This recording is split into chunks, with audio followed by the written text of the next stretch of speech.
नमस्कार दोस्तों, alpha officers academy के यूट्यूब चैनल पर आपका स्वागत है। तो बाद हम लोग जो रूल्स और नियम हैं, वो हम लोग आज से शुरू करते हैं। अब रूल्स और नियम में हमारे पास 3 ऐसे रूल्स और नियम दिए हुए हैं, तो वो 3 क्लासेस में करेंगे, ताकि एक साथ बहुत ज़्यादा लोड भी नहीं हो और फिर आप लोग बोलोगे तो मैं तीनों जो क्लासेस होंगी उनको कंबाइन करके एक कॉमन क्लास भी अपलोड कर दूँगा, ताकि वो एक ही क्लास रहेगी। वैसे मैं अलग से प्लेलिस्ट इस चैनल पे हम लोग एक अलग से प्लेलिस्ट बना देंगे, है ना? जो बना दी है मैंने वैसे, उसमें प्लेलिस्ट में ये सारी चीज़ें अपलोड कर दूँगा, तो जब भी आपको यूआरओ की पढ़ाई करनी है, आपने चैनल खोला और वो प्लेलिस्ट खोली और ये वीडियोज़ देख लो और नोट्स आपके पास में हों। और दूसरी बात, हाँ, मैं बताना भूल गया कि जिन बच्चों ने भी नोट्स परचेज़ किए हैं, है ना? बार-बार वो क्वेरी आती रहती है, तो नोट्स परचेज़ अगर आपने किए हैं, तो ये वाले जो रूल्स वाले और इसके साथ में जो योजनाएँ हैं, है ना? जितनी भी योजना वाले नोट्स हैं, जो 8 योजनाएँ हैं, उनके नोट्स आपको भई जैसे ही ये कंप्लीट हो जाएँगे हमारे लेक्चर्स, उसके बाद में आपको ये प्रोवाइड करा दिए जाएँगे। इसके लिए कोई अलग से आपको पैसे-वैसे देने की ज़रूरत है नहीं। ठीक है? तो आज सबसे पहले हम लोग देखते हैं राजस्थान नगर पालिका कार्य संचालन नियम 2009। अब आपको पता है, अब नगर पालिका जो एक्ट है 2009 का, वो 2009 के एक्ट को लागू करने के लिए जो नगर पालिका का संचालन कैसे होगा, उसमें कार्यों का संचालन कैसे होगा, उसके लिए कुछ नियम राज्य सरकार बनाती है ना? ये नियम बनाए भी एक्चुअली इसीलिए जाते हैं ताकि जो एक्ट आपने बनाया है, जो अधिनियम बनाया है, उसको आप ज़मीनी स्तर पर कैसे काम में लोगे। तो इसलिए ये जो कुछ रूल्स हैं, ये रूल्स बनाए हुए हैं। अब देखें यहाँ पर तो राजस्थान नगर पालिका कार्य संचालन नियम 1974 है, उसको निरस्त किया गया है। ये अभी 2009 वाला हमारे सिलेबस में है, तो 1974 वाला जो है वो पहले ही इन्होंने निरस्त कर दिया। उसको निरस्त करने के बाद में 11 नवंबर 2009 को 2009 वाले जो नियम हैं इनको लागू किया गया है। तो ये डेट वेरी, वेरी इंपॉर्टेंट है, आपको याद रखनी है। इसमें मैंने जो प्रीवियस ईयर कुछ क्वेश्चन्स आए हुए हैं वो भी मैंने थोड़ा बहुत तो देख करके डाले थे, ठीक है? हम कोशिश करेंगे कि प्रीवियस ईयर के साथ में थोड़ा-सा इंटरैक्ट करके और फिर ही पढ़ाई करें। फिर राजस्थान नगरपालिका अधिनियम 2009 की धारा जो 51 है, धारा 52 है और धारा 337 है। अब देखो ये तीनों आपको याद रखना है ना? पिछली बार क्वेश्चन पूछा हुआ है यहाँ से। तो राजस्थान नगरपालिका अधिनियम 2009 की धारा 51, 52 और 337 इसके इसके द्वारा प्रदत्त शक्तियों का प्रयोग करते हुए राज्य सरकार द्वारा निम्नलिखित नियम बनाती है राज्य सरकार। जो ये नियम कार्य संचालन का नियम है, वो किन शक्तियों का प्रयोग करके जो धारा 51 में है। 51 में क्या है? नगरपालिका की बैठकों के बारे में जो उपबंध हैं। फिर धारा 52 में क्या है? सदस्यों के अधिकार और विशेषाधिकार। धारा 337 में क्या है? राज्य सरकार नियम तथा आदेश पारित करने की शक्ति। तो राज्य सरकार के नियम और आदेश पारित करने की शक्ति, ये तीनों को यूज़ करके, इनके द्वारा जो शक्तियाँ दी गई हैं, उनको यूज़ करके राज्य सरकार निम्नलिखित नियम बनाती है, जो राजस्थान नगरपालिका कार्य संचालन नियम 2009 है। फिर हम लोग देखें सबसे पहले तो जो नियम में पहला नियम है वो क्या है? संक्षिप्त नाम और प्रारंभ। तो संक्षिप्त नाम क्या है इसका? राजस्थान नगर पालिका कार्य संचालन नियम 2009 और यह राजपत्र में प्रकाशन की तारीख से प्रदत्त होगा। हमने प्रदत्त होने की तारीख इसकी देख ही ली है 11 नवंबर 2009। तो आप चाहे 11 नवंबर 2009 लिख लो इसको, है ना? 11 नवंबर 2009। और देखो मैं आपको एक चीज़ और बता दूँ कि जो हमने एक्ट पढ़ा था, तब भी मैंने आपको ये बात बताई थी कि इसमें 2 चीज़ें होती हैं। 2 क्या-क्या चीज़ें हैं? एक तो नियम और उसका टाइटल क्या है ना? उसका टाइटल क्या है? एक उसके अंदर जो सब्जेक्ट मैटर है वो क्या है? सब्जेक्ट मैटर क्या है? अब ये नियम में कुछ नियम तो ऐसे होंगे जिसका सब्जेक्ट मैटर इंपॉर्टेंट होगा, कुछ नियम ऐसे होंगे जिनका टाइटल भी इंपॉर्टेंट होगा और उनके उनके सब्जेक्ट मैटर में बहुत ज़्यादा चीज़ें नहीं होंगी। तो हम लोग ये दोनों चीज़ें देखेंगे, आपको वहीं पर मैं बता दूँगा कि पर्टिकुलरली क्या-क्या चीज़ें इंपॉर्टेंट है, तो वो तो याद रखनी है, पढ़ना अपने को सारा ही है। फिर हम देखते हैं नियम 2। अब नियम 2 में क्या है? तो कुछ परिभाषाएँ दी हुई है। आपको पता है कि एक्ट है, अब ये एक्ट के बाद में इन्होंने बना दिए नियम। अब ये नियम बना दिए, रूल्स बना दिए, तो अब ये रूल में या एक्ट में कुछ बात लिखी हुई है, तो आप सोचो कि मैंने कहीं पर लिख दिया बैठक, है ना? तो अब बैठक का मेरे को क्या पता भई कौन-सी बैठक की बात कर रहे हो? तो इसमें बैठक की स्पेशली परिभाषा दे देंगे, अधिनियम की परिभाषा, है ना? नगरपालिका किसको कहते हैं उसकी परिभाषा। तो ये सब परिभाषाएँ क्यों दी जाती है? ताकि जब कोर्ट में या फिर खुद को भी कभी आकलन करना हो कि ये एक्ट के अकॉर्डिंग कोई चीज़ है कि नहीं है ना? तो उसको हम लोग इसका यूज़ कर सकें। तो अब परिभाषाओं में देखें तो अधिनियम में बहुत सारी परिभाषाएँ दी हुई हैं। मैंने यहाँ पर कुछ इंपॉर्टेंट ऐसे ही नोट की हुई है। अधिनियम है तो राजस्थान नगरपालिका अधिनियम 2009 से अभिप्रेत है। जैसे कि आपको पता है ये जो रूल्स हैं, जो कार्य संचालन नियम है, अब ये कार्य संचालन नियम क्या है? अधिनियम 2009 से ही अभिप्रेत होंगे, तो जहाँ पर भी इस नियम में अधिनियम लिखा हुआ है, तो उसका साफ मतलब क्या है? राजस्थान नगरपालिका अधिनियम 2009। फिर बैठक की बात करें तो अधिनियम की धारा 51 के उपबंधों के अनुसार आयोजित नगरपालिका बैठक, है ना? हमने देख लिया धारा 51 में, आगे भी हम लोग देख लेंगे। धारा 51 में जो बैठकें होती हैं, चाहे वो विशेष बैठक हो, आवश्यक बैठक हो या साधारण बैठक हो, तो उसमें क्या-क्या उपबंध है, पर बैठक जहाँ पर भी बात आएगी ना, तो उसका मतलब क्या होगा कि अधिनियम जो नगरपालिका अधिनियम 2009 है, उसकी धारा 51 के तहत। ठीक है? फिर प्रस्ताव की बात करें तो किसी सदस्य द्वारा नगरपालिका के विचारार्थ रखा गया कोई प्रस्ताव या संकल्प, है ना? कोई सदस्य रखेगा नगरपालिका में, तो उस प्रस्ताव को प्रस्ताव कहेंगे इस डेफिनेशन के अनुसार, मतलब इस नियम के अनुसार। इसके अंतर्गत किसी प्रस्ताव का संशोधन भी आता है, मतलब प्रस्ताव या तो प्रस्ताव हो या उसका संशोधन हो, दोनों आएंगे। फिर नगरपालिका की बात करें तो जहां-जहां नगरपालिका लिखा हुआ है उसका अर्थ है नगर निगम, नगर परिषद तथा नगरपालिका बोर्ड। तीनों कॉमनली ही नगरपालिका कहे जा रहे हैं एक्ट में। फिर पीठासीन अधिकारी की बात करें तो अध्यक्ष या उसकी अनुपस्थिति में उपाध्यक्ष, है ना? या तो अध्यक्ष पीठासीन अधिकारी होगा या अनुपस्थिति में कौन होगा? उपाध्यक्ष होगा। अब दोनों की अनुपस्थिति में कौन होगा? सदस्यों द्वारा चुना गया कोई सदस्य। ठीक है? तो ये हमने देखी परिभाषाएँ। अब परिभाषाओं के बाद में बात करें तो नियम 3। पहला नियम देखा हमने, पहले नियम में क्या है? संक्षिप्त नाम और प्रारंभ, है ना? दूसरा नियम है, दूसरे नियम में परिभाषाएँ हैं। और कौन-कौन सी परिभाषाएँ? देखो 70 परिभाषाएँ दी हुई है, सारी हमारे लिए इंपॉर्टेंट नहीं है। एक बार एक कांसेप्ट समझने के लिए, ये 5-6 जो परिभाषाएँ यहाँ पर लिखी हुई है, कांसेप्ट समझना है आपको कि ये परिभाषा में मतलब हुआ क्या? कि अधिनियम अधिनियम मतलब ये है, बैठक मतलब ये है, प्रस्ताव मतलब ये है। फिर हम लोग देखें नियम 3, तो नियम 3 जो है उसमें नगरपालिका की बैठकों के बारे में बात है ना? अब बैठक मतलब क्या? जो बैठक मतलब कौन-सी? धारा 51 के तहत जो उपबंध किए गए हैं, नगरपालिका एक्ट 2000 अधिनियम जो 2009 का है, उसमें धारा 51 के तहत जो उपबंध किए गए हैं, जो हमने यहाँ पर देखा ना पिछले में कि यहाँ पर बैठक का मतलब क्या है? अधिनियम की धारा 51 के उपबंधों के अनुसार आयोजित नगरपालिका बैठक। तो देखें तो 3 प्रकार की बैठकों के बारे में बात है भाई, साधारण बैठक, आवश्यक बैठक और विशेष बैठक। अब ये तीनों बैठक अलग-अलग हैं, तो इनकी जो प्रोविजंस हैं वो भी अलग-अलग है। साधारण बैठक तो कितने 60 दिन में देखो 1 बार बुलानी होगी और 1 वर्ष में न्यूनतम 6 ऐसी बैठकें होना कंपल्सरी है। ठीक है? ये एक बार के लिए हम लोग रीड आउट करते हैं। फिर आवश्यक बैठक है तो अध्यक्ष द्वारा किसी भी समय आवश्यकता की दशा में, है ना? आवश्यकता किसको मानते हैं हम आवश्यकता है? तो कोई लोक महत्व का प्रकरण है, जो कुछ मैटर है पब्लिक इम्पोर्टेंस का, तो उसकी जो कंडीशन है, उस कंडीशन में कौन बुलाएगा? तो ये बात याद रखनी है अपने को अध्यक्ष। अगर मैं वैसे मुझे हाइलाइट कर देना चाहिए था, पर एक-एक करके करते हैं, चलो लास्ट में एंड में कर देंगे। फिर देखिए विशेष बैठक तो कम से कम 1/3 सदस्य के द्वारा 7 दिन में बुला सकते हैं। कोई विशेष बैठक बुलानी है, तो कम से कम 1/3 सदस्य ऐसे होंगे जो बोलेंगे कि हाँ भाई बुला लो। आपने कोई पेपर दिया, बोले विशेष बैठक बुलानी है, तो 1/3 सदस्य साइन कर देंगे, तो 7 दिन में ये बुला सकते हैं। अगर ये अध्यक्ष अगर 7 दिन में ये बैठक नहीं बुलाता है, तो क्या है मुख्य नगरपालिका अधिकारी 7 दिवस के पश्चात आगामी 10 दिवस में ये विशेष बैठक बुलाएगा। ठीक है? तो अब हम लोग कितनी चीज़ें हमने देख ली कि एक तो साधारण बैठक होगी भई, है ना?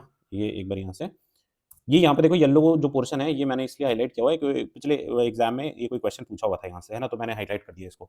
तो देखो, एक तो होगी साधारण बैठक, कितने दिन में? 60 दिन में 1 बार बुलाएँगे। 1 वर्ष में कितनी न्यूनतम बैठकें? 6 बैठकें, है ना? 1 वर्ष में न्यूनतम 6 बैठकें। फिर आवश्यक बैठक होगी, तो अध्यक्ष द्वारा बुलाई जाएगी। सबसे इम्पोर्टेंट बात तो ये है, कौन बुलाएगा? अध्यक्ष बुलाएगा। और किसकी दशा में बुलाया जाएगा? लोक महत्व के प्रकरण की दशा में, है ना? कोई मैटर है पब्लिक इम्पोर्टेंस का, तो उस केस में ये आवश्यक बैठक बुलाई जाएगी।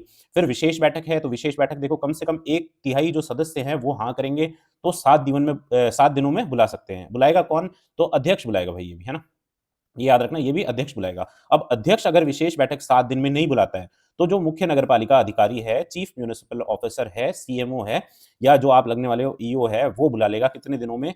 आगामी 10 दिनों में, 7 दिन के बाद में आगामी 10 दिनों में वो विशेष बैठक बुलाएगा। फिर आगे देखेंगे तो साधारणतः नगरपालिका की साधारण बैठक नगरपालिका के कार्यालय में ही आयोजित होगी। तो भाई नगरपालिका को कार्यालय बना के दिया हुआ है, तो बैठक वहीं कर लो और क्या अलग से रिज़ॉर्ट में करोगे क्या? फिर बैठक की अध्यक्षता पीठासीन अधिकारी करेगा। अब पीठासीन अधिकारी कौन होगा? तो हमने पहले ही देख लिया, अध्यक्ष होगा, है ना? यहाँ पर लिखा हुआ है, पीठासीन अधिकारी कौन होगा? अध्यक्ष होगा या उसकी अनुपस्थिति में कौन होगा? उपाध्यक्ष होगा। दोनों की अनुपस्थिति में कौन होगा? सदस्य द्वारा चुना गया कोई सदस्य होगा। तो ये पीठासीन अधिकारी बैठक की अध्यक्षता करेगा। फिर साधारणतः नगरपालिका की बैठकें सारी जनता के लिए खुली रहेंगी भई। कोई भी लोगों को आना है, तो आप नगरपालिका की बैठक में जो भी यार चुनाव में आपको जितवा कर के जो लोग लाए हैं, जिन लोगों के पास में नगरपालिका में वोटिंग पावर है, उनको तो आप बैठने के लिए मना नहीं कर सकते ना। तो ये सबके लिए खुली रहेंगी। किंतु मुख्य नगरपालिका अधिकारी अगर चाहे, है ना? जो चीफ म्युनिसिपल ऑफिसर है, ये अगर चाहे तो किसी बैठक या विशिष्ट बैठक के लिए किसी भी व्यक्ति या व्यक्तियों की उपस्थिति निर्बंधित कर सकेगा। किसी को ये पर्टिकुलर लोगों को मना कर सकता है भई या ऑर्डर खराब होगा मीटिंग का या कोई भी एक्स वाई ज़ेड कारण से, तो कौन मना कर सकता है? मुख्य नगरपालिका अधिकारी। तो इसमें ये याद रखना। देखो कन्फ्यूजिंग क्वेश्चन क्या होगा, अब इसी में आपको अध्यक्ष लिख कर के दे देगा ना, तो अध्यक्ष मना कर सकता है भई, तो आप कहोगे ठीक है भई अध्यक्ष भी मना कर सकता होगा। नहीं, पर अध्यक्ष के पास में ऐसी कोई पावर नहीं है, मुख्य नगरपालिका अधिकारी के पास में ये पावर्स हैं। तो ये हमने देखा नियम 3 बहुत-बहुत इंपॉर्टेंट नियम है, पिछली बार इससे क्वेश्चन भी बना हुआ है और इसमें क्वेश्चन बनने के लिए 10 चीज़ें हैं भी भई, है ना? जैसे मैंने बताया कि ये पिछले वाले इसमें अब इसमें परिभाषाओं में या नियम जो पहला है उसमें कोई ऐसा क्वेश्चन बनने जैसा काम है नहीं, पर जो थर्ड नियम है इसमें क्वेश्चन बनने जैसा काम है, तो ये वेरी, वेरी इंपॉर्टेंट लगा देना और मैं कोशिश करूँगा कि जब आपको नोट्स प्रोवाइड करूँ तो ये मार्क कर दूँ, है ना? जैसे 60 दिन में 1 बार और 1 वर्ष में न्यूनतम 6 आवश्यक बैठक अध्यक्ष बुलाएगा, इसमें 7 दिन में बुलाने में विफल रहता है तो आगामी 10 दिन में कौन बुलाएगा? मुख्य नगरपालिका अधिकारी बुलाएगा। साधारणतः है नगरपालिका की बैठक कहाँ होगी? तो नगरपालिका के कार्यालय में होगी। बैठक की अध्यक्षता पीठासीन अधिकारी करेगा और साधारणतः नगरपालिका की बैठकें सभी जनता के लिए खुली रहेंगी। पर कौन निर्बंधित कर सकता है किसी को? मुख्य नगरपालिका अधिकारी कर सकता है, जो सीएमओ है वो कर सकता है। फिर आगे देखें तो नियम 4, तो नियम 4 में क्या है? बैठक की सूचना। बैठक की सूचना, अब आपने कह दिया कि भाई बैठक बुलानी है ना? विशेष बैठक बुलानी है, सामान्य बैठक बुलानी है या आवश्यक बैठक बुलानी है, तो अब उसकी सूचना भी तो भेजनी पड़ेगी लोगों को। जो आपके सीएमओ है, उसको तो पता चल गया, उसने बोल दिया भाई बैठक बुलानी है। अध्यक्ष अध्यक्ष कुछ कुछ बैठकें अध्यक्ष बुला ही रहा है ना? तो अध्यक्ष को पता है बैठकें बुलानी है, सदस्य को क्या पता चलेगा? तो देखो, सामान्य या साधारण बैठक है, तो बैठक से 6 दिन पहले आपको ये सूचना देनी पड़ेगी, है ना? फिर आवश्यक बैठक है, तो अध्यक्ष कम से कम 48 घंटे पूर्व, है ना? 48 घंटे पूर्व कौन देगा? अध्यक्ष देगा, ठीक है? फिर विशेष बैठक है तो मुख्य नगरपालिका अधिकारी कम से कम 48 घंटे पूर्व सूचना देकर बुला सकता है। तीनों बैठकों में आप देख लो, तीनों बैठकों के लिए अलग-अलग प्रोविजंस हैं। अध्यक्ष, इसमें आवश्यक बैठक बुलानी है तो अध्यक्ष कम से कम 48 घंटे पूर्व सूचना देकर बुला सकता है। विशेष बैठक है तो मुख्य नगरपालिका अधिकारी कम से कम 48 घंटे पूर्व सूचना देकर बुला सकता है। फिर इसमें देखिए, तो इस नियम के तहत समस्त सूचनाएं मुख्य नगरपालिका अधिकारी या उसके द्वारा प्राधिकृत अधिकारी द्वारा हस्ताक्षरित होंगी। जो मुख्य नगरपालिका अधिकारी है, जितनी भी, मतलब आप सोचो ना कि आपको बैठक बुलानी है, तो ये आपने एक लेटर टाइप किया, है ना? इसके नीचे साइन कौन करेगा? तो भाई जो सीएमओ है, चीफ म्युनिसिपल ऑफिसर है, मुख्य नगरपालिका अधिकारी है, वो इसको साइन करेगा या फिर उसके द्वारा कोई प्राधिकृत अधिकारी। फिर सूचना मुख्य नगरपालिका अधिकारी प्रत्येक सदस्य को उसके निवास स्थान पर डाक द्वारा या फिर जैसे उचित समझे भेजेगा। तो ये भेजने का काम भी कौन करेगा? तो मुख्य नगरपालिका अधिकारी करेगा। तो ये 2-3 चीज़ें जो इसमें हैं, वो आपको याद रखनी है। ये देखो, कन्फ्यूजन कहाँ पर है? जहाँ पर अध्यक्ष और मुख्य नगरपालिका अधिकारी है ना, ये वाला कन्फ्यूजन थोड़ा-सा दूर कर लेना, है ना? बाकी ज़्यादा प्रॉब्लम किसी में आने वाली नहीं है। बैठक, साधारण बैठक बुलानी है तो 6 दिन पहले सूचना, आवश्यक और विशेष बैठक बुलानी है तो 48 घंटे पहले सूचना। पर आवश्यक बैठक बुलाएगा तो अध्यक्ष बुला रहा है भई, तो अध्यक्ष सूचना दे देगा, और विशेष बैठक मुख्य नगरपालिका अधिकारी बुला रहे हैं तो 48 घंटे पूर्व सूचना देकर बुला सकता है।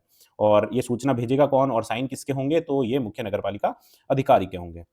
फिर देखिए नियम 5, तो बैठक की कार्यसूची।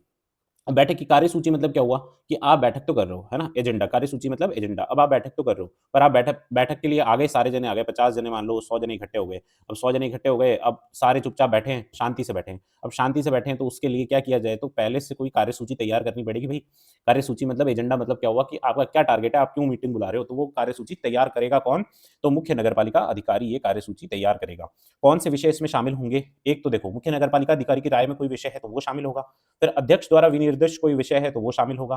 फिर सदस्य द्वारा प्रस्तुत संकल्प का भी अध्यक्ष की अनुमति के बाद, ये वाली इंपॉर्टेंट बात है, आप याद रखना कि कोई सदस्य कह देगा कि यार मेरी बात है ये वाली, तो इसके लिए आप मीटिंग कराओ या फिर ये एजेंडा में शामिल करो। तो ऐसा कर सकते हैं क्या? तो ऐसा कर सकते हैं, पर किस केस में कर सकते हैं? अध्यक्ष की अनुमति के बाद। किसकी अनुमति होगी? अध्यक्ष की, है ना? चीफ म्युनिसिपल ऑफिसर की अनुमति चाहिए क्या?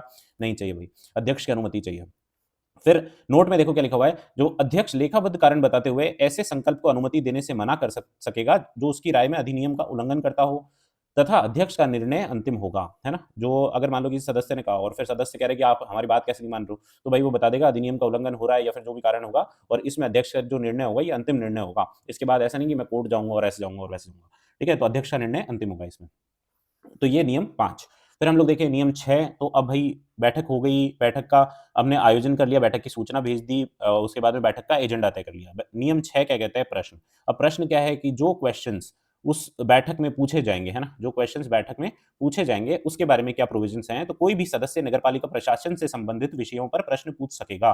कौन से विषयों पर? नगरपालिका प्रशासन। नगरपालिका की बैठक है तो भई आप कोई दिल्ली, मुंबई मेट्रो सिटी की बात तो करने नहीं लग जाओगे यहाँ पर, और पॉलिटिकल चर्चा तो करने नहीं लग जाओगे। आपको क्वेश्चन पूछना है किस संबंध में? तो नगरपालिका प्रशासन से संबंधित विषयों पर। फिर अध्यक्ष द्वारा प्रश्न की प्राप्ति की तारीख से, है ना, 15 दिन में, जो आपको मान लो कि कोई प्रश्न मिला, कोई क्वेश्चन मिला, अब वो क्वेश्चन मिल गया, अध्यक्ष को मिल गया। अब वो जो जिस तारीख को प्राप्त हुआ है ना, जैसे 1 तारीख को प्राप्त हुआ है, तो प्राप्ति की तारीख से 15 दिन में, है ना, मतलब आपको 15 दिन के बाद 15 तारीख तक लिखित उत्तर देना पड़ेगा, है ना? अध्यक्ष द्वारा प्रश्न की प्राप्ति पर प्राप्ति की तारीख से 15 दिन में लिखित उत्तर दिया जाएगा। फिर अध्यक्ष द्वारा इसमें विफल होने पे आगामी जो भी बैठक होगी उसमें उत्तर मौखिक रूप से दिया जाएगा, ठीक है? या तो आप लिखित उत्तर दे दो 15 दिन में, और अगर ऐसा नहीं करोगे तो आगे जो भी बैठक होगी आपको उस सवाल का जवाब, बैठक शुरू करो उससे पहले ही आपको ये पूछ लेंगे कि भाई हमारे सवाल का आपने जवाब तो भेजा नहीं, तो आगामी बैठक में आपको मौखिक रूप से ये उत्तर देना पड़ेगा। तो 15 दिन में तो लिखित उत्तर, उसके बाद में मौखिक उत्तर, है ना? नगरपालिका प्रशासन से जुड़े सवाल पूछोगे आप। फिर नियम 7 देखो, तो अब बैठक है तो बैठक में कुछ गणपूर्ति भी चाहिए भाई, कोरम चाहिए। अब कोरम क्या हो सकता है? तो कोरम मतलब मिनिमम कितने सदस्य होने चाहिए? तो ऐसे कुल सदस्य संख्या को कम से कम, है ना, 1/3 सदस्य होने चाहिए, है ना? कुल सदस्य संख्या का कम से कम 1/3 सदस्य, मान लो कि 100 सदस्य हैं, तो उसका 1/3 मतलब 33/3 33 मान लो, तो 1/3 सदस्य होने चाहिए। तो ये याद रखना, गणपूर्ति कितनी है? तो 1/3 सदस्य है। फिर हम लोग नियम 8 की बात करें, तो गणपूर्ति के अभाव में बैठक का स्थगित होना। अब मान लो 1/3 सदस्य ही नहीं आए, तो क्या करेंगे? तो बैठक स्थगित कर देंगे। तो उसके बारे में कुछ प्रोविज़न है, यदि बैठक के लिए नियत समय के पश्चात 1 घंटे के भीतर गणपूर्ति ना हो, मान लो 10 बजे बैठक रखी है, तो 11 बजे तक भी अगर गणपूर्ति नहीं होती, मतलब 1/3 सदस्य नहीं आते हैं, तो बैठक स्थगित हो जाएगी। उसके बाद में क्या है कि अगर यदि उपस्थित सदस्य ये कह दें कि हम लोग 1 घंटा और वेट कर लेंगे, 1 घंटा और प्रतीक्षा करने के लिए सहमत ना हों, तो बैठक स्थगित हो जाएगी। अगर ये कह दें, सहमति दे दें, तो 1 घंटा और रुक जाएँगे, ये 10 से भाई 12 रुक गए, है ना? पर अगर सहमत नहीं होते हैं, तो 11 बजे भाई बैठक स्थगित हो जाएगी। फिर देखें तो पीठासीन अधिकारी उपस्थित सदस्यों की सहमति से ऐसी स्थगित बैठक की अगली तारीख तथा समय घोषित करेगा। अब अगली तारीख घोषित तो करनी पड़ेगी। अगर बैठक को स्थगित कर रहे हो, तो आज वाली बैठक, आज वाला कार्य का जो एजेंडा है, जो कार्यसूची है, ये सब तय हो गया, अभी आगे कब बातचीत करोगे? तो बोले पीठासीन अधिकारी ये तय करेगा। किसकी सहमति से जो भी सदस्य उपस्थित हैं, मतलब कोरम नहीं है, मान लो 1/3 नहीं है, पर 5 लोग तो आए होंगे, तो 5 लोगों की सहमति से ऐसी स्थगित बैठक की अगली तारीख ये लोग तय कर लेंगे, ठीक है? तो तय कौन करेगा, ये याद रखना है अपन को, यहाँ पे पीठासीन अधिकारी तय करेगा। फिर देखें नियम 9, तो नियम 9 में क्या है? निर्णय। अब देखो निर्णय कैसे लिए जाएँगे? बैठक हो रही है भाई, बैठक में कुछ डिसीज़न लेना है आपको, तो वो कैसे लिया जाएगा? तो उपस्थित तथा मत देने वाले, है ना? या मान लो जैसे 100 लोग उपस्थित हैं, अब 100 लोग में मेंबर तो उपस्थित है 30, 70 आ गए भाई नगरपालिका के, जो गाँव वाले हैं वो आ गए, नगरपालिका वाले हैं वो आ गए। तो मत देने वाले कितने लोग हुए इसमें? 30 लोग ही हुए। तो जो उपस्थित हैं 30 लोग और मत देने वाले हैं 30 लोग, उनमें से सदस्यों में 1 मत या तो 100% किसी मतलब किसी साइड बोल दें, मतलब आपने यस और नो सुनना है, तो यस और नो या तो 100% लोग किसी तरफ बोल दें, या फिर बहुमत से, मतलब 51% लोग बोल दें। तो इस तरीके से ये निर्णय लिया जाएगा। फिर बराबर वोट की स्थिति में पीठासीन अधिकारी का वोट निर्णायक होगा। देखो पॉलिटी में ऐसे क्वेश्चन्स पूछे जाते हैं, तो ये वाला भी आप याद रखना कि किसका वोट जो होगा वो निर्णायक होगा, पीठासीन अधिकारी का वोट जो होगा इसमें, वो निर्णायक होगा।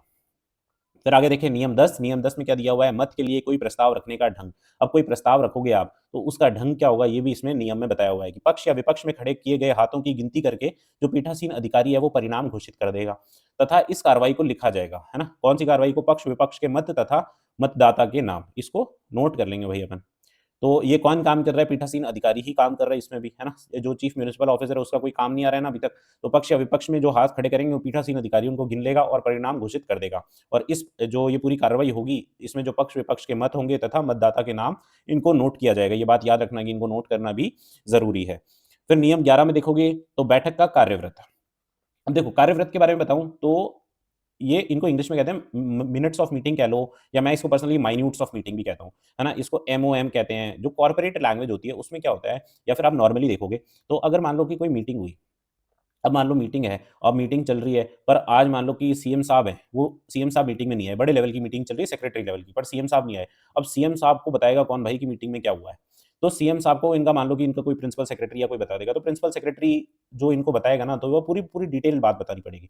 परंतु इसी जगह पर अगर ये मीटिंग में जितनी बात हुई है, इनका माइन्यूट्स आप प्रिपेयर करो या मिनट्स प्रिपेयर करो, जिसको एमओएम बोल रहे हैं, तो ये सीएम साहब ये एमओएम पढ़ लेंगे। मतलब एक तरीके से मीटिंग में जितनी बातचीत हुई है, उसके शॉर्ट नोट्स हैं ये, है ना? तो मीटिंग में जो भी बात हुई है, उसके शॉर्ट नोट्स प्रिपेयर करके और वो आप पढ़ा सकते हो, और जिनको पढ़ना है उनको भेज सकते हो, तो वो डायरेक्टली पढ़ लेंगे भाई क्या हुआ है, तो बहुत ज़्यादा टाइम वेस्ट उसमें नहीं होगा।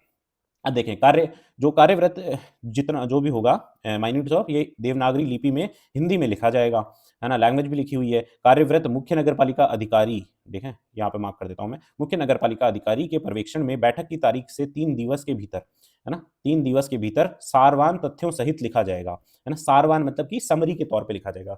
फिर कार्यव्रत तथा बैठक के निर्णयों में असंगतता नहीं होनी चाहिए।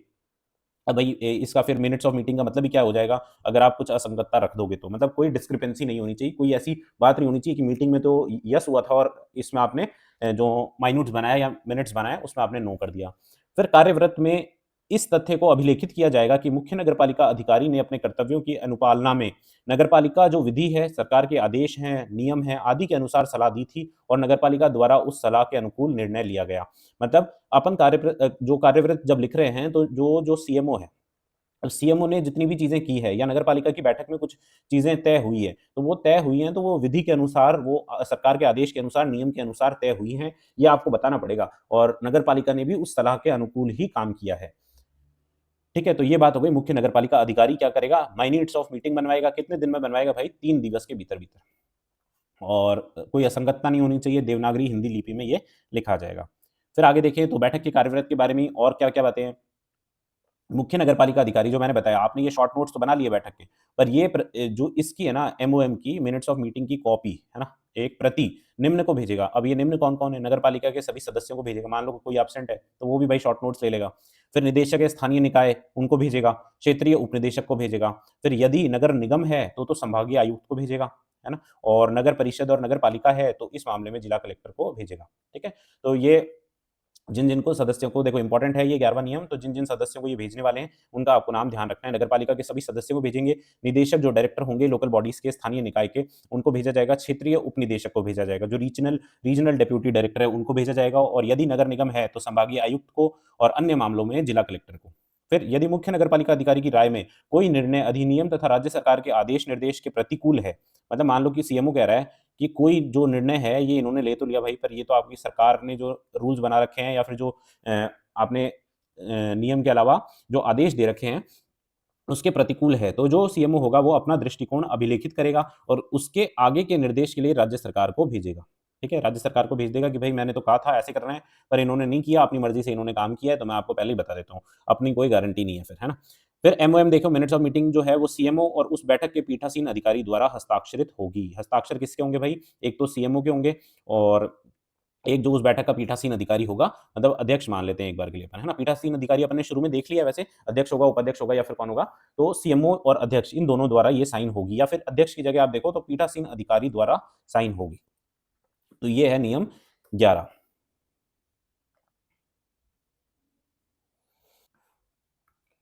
फिर हम देखें तो नियम 12। अब नियम 12 में क्या है? बोलने पर प्रतिबंध। बोलने पर प्रतिबंध कोई भी सदस्य बोलते समय कुछ बातों का ध्यान रखेगा। अब ये बातें भी इन्होंने बता दी, है ना? इन्होंने सारी चीज़ें रूल्स में ऐसे लिख दी हैं कि भई इसके बाद में हमारे पास बताना कुछ भी पूछने की सर ये कैसे होगा, ये कैसे होगा? सारी चीज़ें नियम में, अधिनियम में लिखी हुई हैं। तो कौन-कौन सी ऐसी बातें हैं कि किसी ऐसे मामले में टिप्पणी नहीं करेगा जो किसी न्यायालय में लंबित हो, ये हमको ऑलरेडी पता है। देखो ये ऑब्वियस चीज़ें हैं ना, ये याद एक बार पढ़ भी लो, पर ये आपको पता ही है न्यायालय में कोई मामला लंबित होगा तो उसके ऊपर टिप्पणी नहीं कर सकते ना आप वैसे भी। सिवाय ऐसे मामलों के जहाँ अधिनियम के तहत समझौता अनुज्ञेय हो। जहाँ अधिनियम के तहत कोई समझौता होना है, तो उस मामले में तो आप फिर भी टिप्पणी कर सकते हो, बाकी आप न्यायालय में लंबित मामलों में टिप्पणी नहीं करोगे। फिर अध्यक्ष किसी भी सदस्य या व्यक्ति पर व्यक्तिगत आरोप नहीं लगाएगा, ठीक है? आपको पता है व्यक्तिगत आरोप आप तू-तू, मैं-मैं करने लग जाते हो मीटिंग में, तो वो नहीं करना है। फिर संसद या किसी विधानमंडल या किसी भी नगरपालिका की कार्यवाही के संचालन के बारे में गलत कथनों का प्रयोग नहीं करेगा।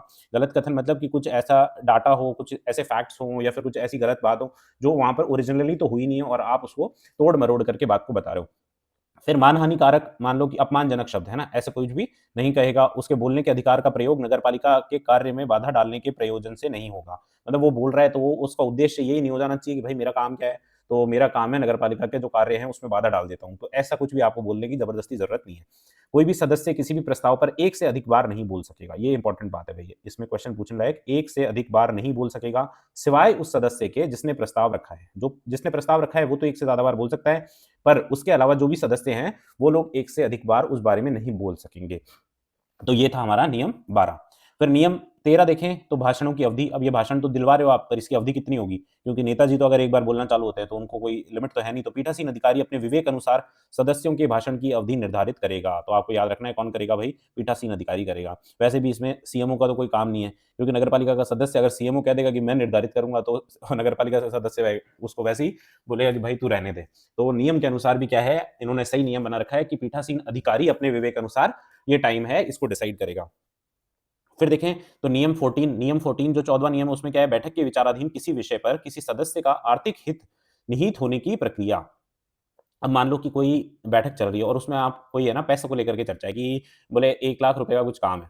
तो 1 लाख रुपए काम है तो आपके सदस्य बोले कि 1 लाख रुपए की आपको रोड बनवानी है या कोई भवन बनवाना है। अब कोई सदस्य उसका दोस्त है, वो ठेकेदार है, तो वो बोले कि ठीक है मैं करवा दूँगा।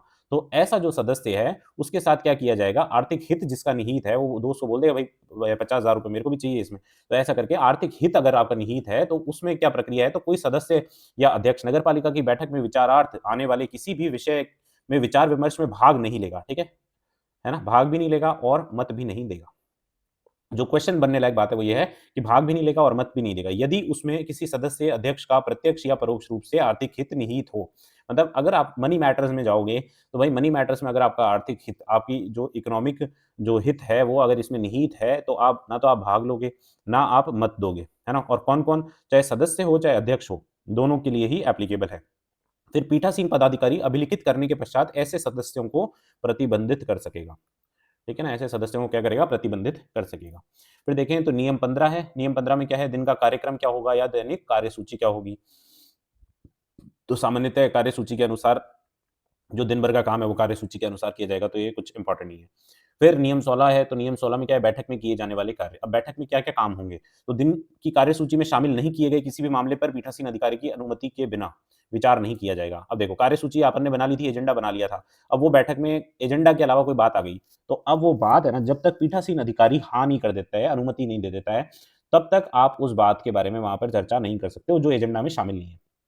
फिर देखें यदि पीठासीन अधिकारी यह समझे कि कार्यसूची में विनिर्दिष्ट नहीं किया गया कोई प्रस्ताव लोक हित में इतना आवश्यक है कि बैठक में उस पर विचार किया जाना चाहिए, तो वह बैठक में उपस्थित मताधिकार रखने वाले सदस्यों की संख्या के 3/4 बहुमत से ऐसे प्रस्ताव या कार्य को उस बैठक में विचारार्थ और निर्णय के लिए रख सकेगा। अब देखो बात क्या हुई है कि कार्यसूची में अगर कोई विषय शामिल नहीं है तो उसको पीठासीन अधिकारी की अनुमति के बिना आप विचार ही नहीं करोगे। इन केस मान लो पीठासीन अधिकारी जी को ये लग जाता है कि ये तो विषय भाई पब्लिक इंपॉर्टेंस का है, लोकहित में इस बहुत आवश्यक विषय है, तो आप क्या करोगे? तो भी आप खुद के विवेक पर नहीं कि पीठासीन अधिकारी खुद कह दे कि हाँ, चलो फिर इसको ले लेंगे। तो उपस्थित मताधिकार रखने वाले सदस्यों की जो संख्या है उसका 3/4 बहुमत से ऐसे प्रस्ताव या कार्य को उस बैठक में विचारार्थ और निर्णय के लिए रख सकेगा। तो ये 3/4 बहुमत याद रखनी है आपको, और जो कार्यसूची में शामिल नहीं है उस विषय के बारे में क्या है कि अनुमति के बिना आप विचार नहीं रख सकते। फिर आगे देखेंगे तो नियम 17 है, तो बैठक का निलंबन। अब बैठक का निलंबन कैसे किया जाएगा? तो पीठासीन अधिकारी नगरपालिका की बैठक में उत्पन्न होने वाली व्यवस्था को ध्यान में रखते हुए उसके द्वारा विनिश्चय किए गए किसी भी समय और तारीख तक किसी भी बैठक को निलंबित कर सकेगा। अब बात कितनी सी इंपॉर्टेंट, कौन कर सकेगा? तो पीठासीन अधिकारी कर सकेगा भाई, है ना? किस केस में कोई मतलब उसको ऐसा लग रहा है कि व्यवस्था नहीं है, सही नहीं है, तो वो निलंबित कर सकेगा। कितने टाइम के लिए? तो जो उसको सही लगे ना, विनिश्चय किए गए किसी भी समय और तारीख तक, है ना? जब तक उसको इच्छा हो तब तक के लिए वो उस बैठक को निलंबित कर देगा। फिर नियम 18 है, व्यवस्था बनाए रखना। तो जो नगरपालिका है उसकी मीटिंग में पीठासीन अधिकारी का यह उत्तरदायित्व होगा कि वह बैठक में व्यवस्था बनाए रखे और इस प्रयोजन हेतु आवश्यक समस्त शक्तियां उसके पास हैं। और इसमें समस्त शक्तियों में क्या आता है कि इस प्रयोजन हेतु वो पुलिस की भी सहायता ले सकता है भाई, है ना? पुलिस वालों को भी बुला सकता है कि ये लड़ा रहे हैं और ये लड़ रहे हैं, तो अब इनको क्या है कि चुप कराना है, आपको व्यवस्था बनानी है, तो पीठासीन अधिकारी कर सकते हैं। Again the important thing is कि पीठासीन अधिकारी है इसमें।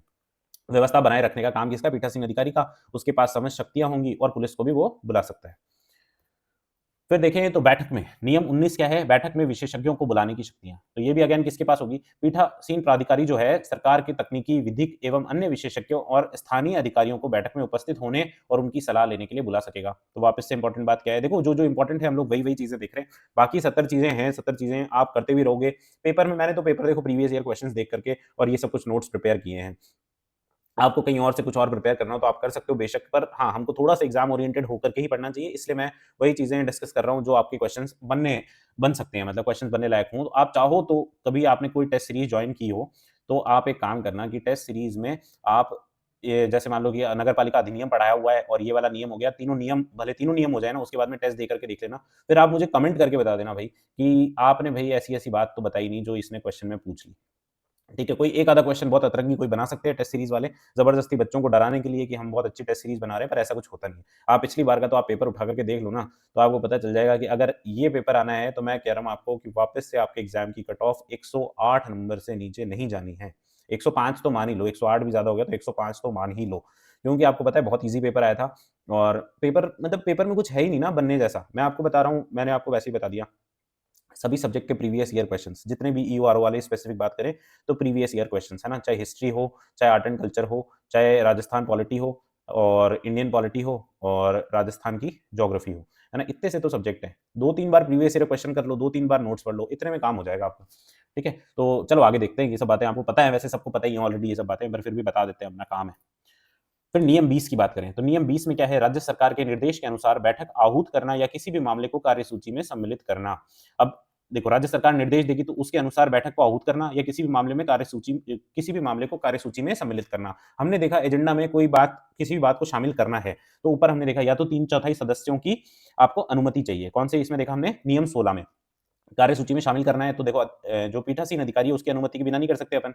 और पीठासीन अधिकारी को लगे कि ये लोक हित में आवश्यक विषय है तो आप 3/4 बहुमत से मतलब वोटिंग करा लो सर और उसके बाद उसको शामिल कर लो। तो सिमिलरली राज्य सरकार भी कुछ ऐसे मामलों में कार्यसूची में डालने के लिए कह सकती है।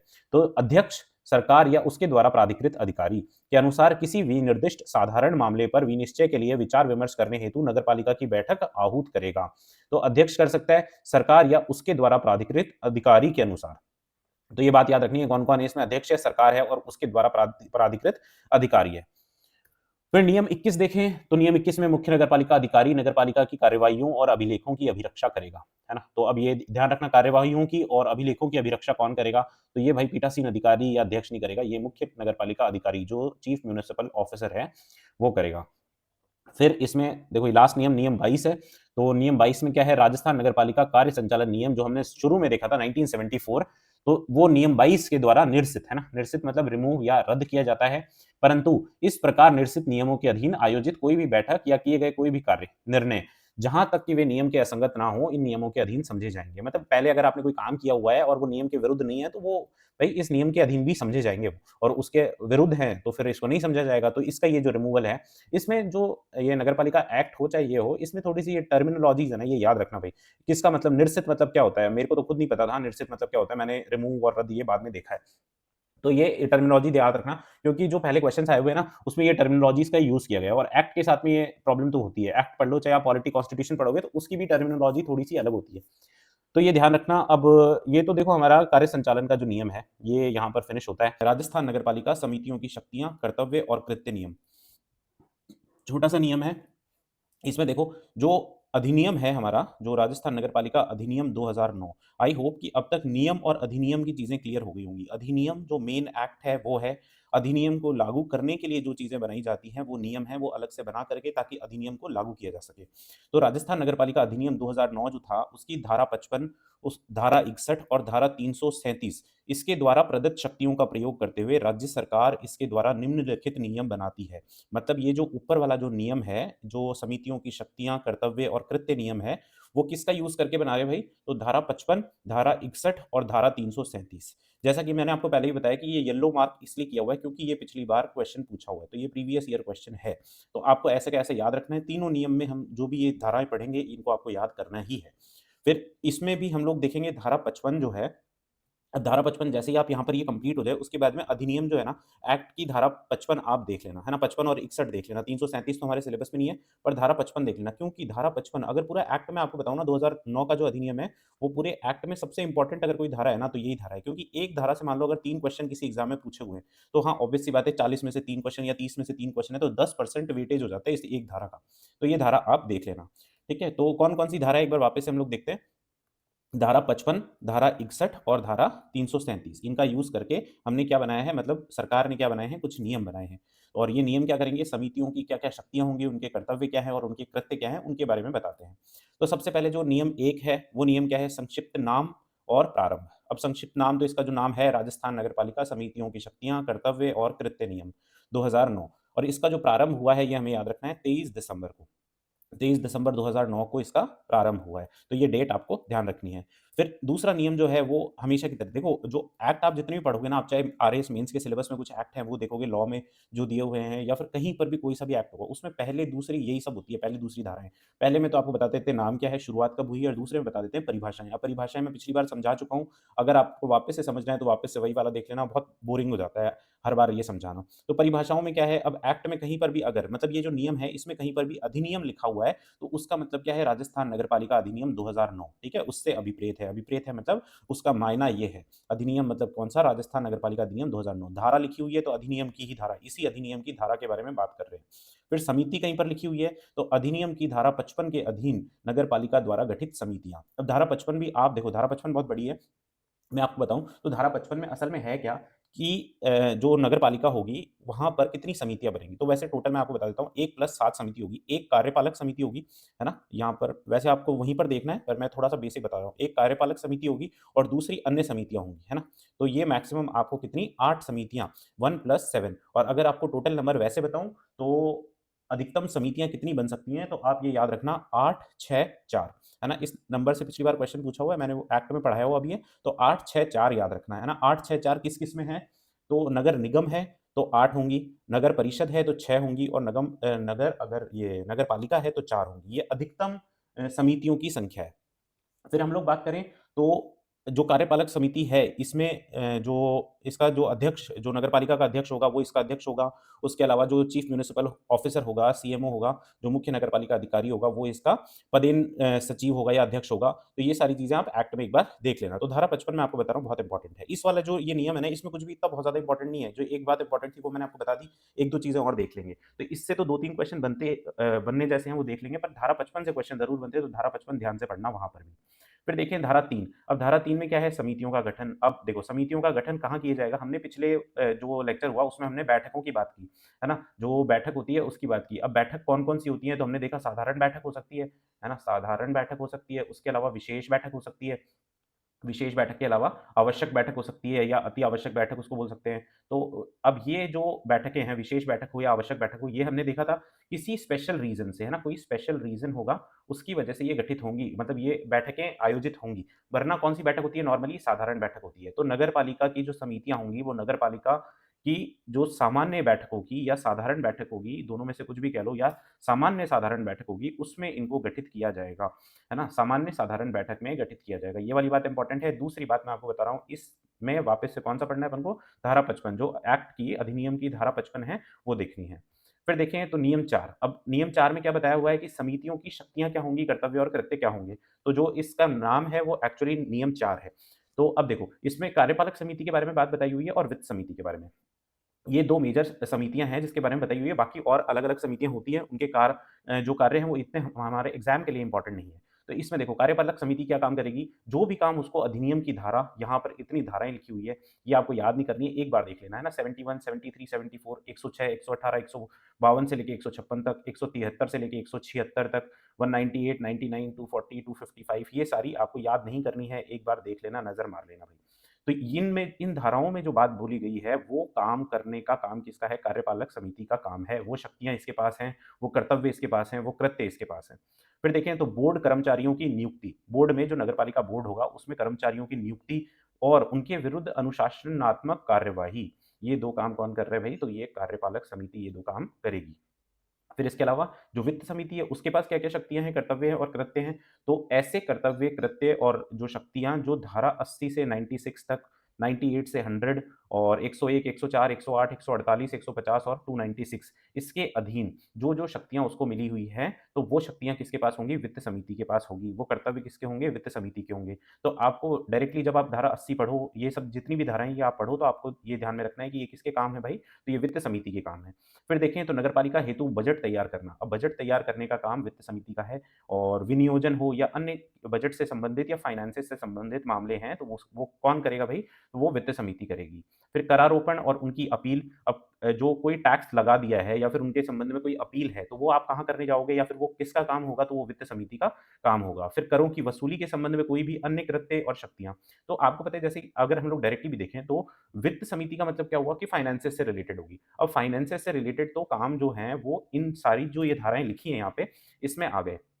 जो ये धाराएँ लिखी है, इसमें वो फाइनेंस से रिलेटेड जो भी काम है इसके, जो वित्त समिति के काम है, वो आ गए। इसके अलावा क्या-क्या काम हुआ? तो बजट तैयार करना, करारोपण और उनकी अपील के संबंधित जितने भी मामले होंगे वो और करों की वसूली के संबंध में कोई अन्य कृत्य होगा या शक्तियाँ होंगी वो। तो ये सारे काम किसके हुए भई? वित्त समिति के काम हुए। वित्त समिति वाला क्वेश्चन भी पिछली बार पूछा हुआ है, तो ये याद रखना। फिर अब देखो ये बस इतना ही था, नियम 5 है, ये डिलीट कर दिया गया था भाई 20/1/2011 को, तो इसको पढ़ने की ज़रूरत नहीं है। किसी को डिलीटेड पढ़ना हो तो ओरिजिनल जो नियम है उसमें पढ़ लेना।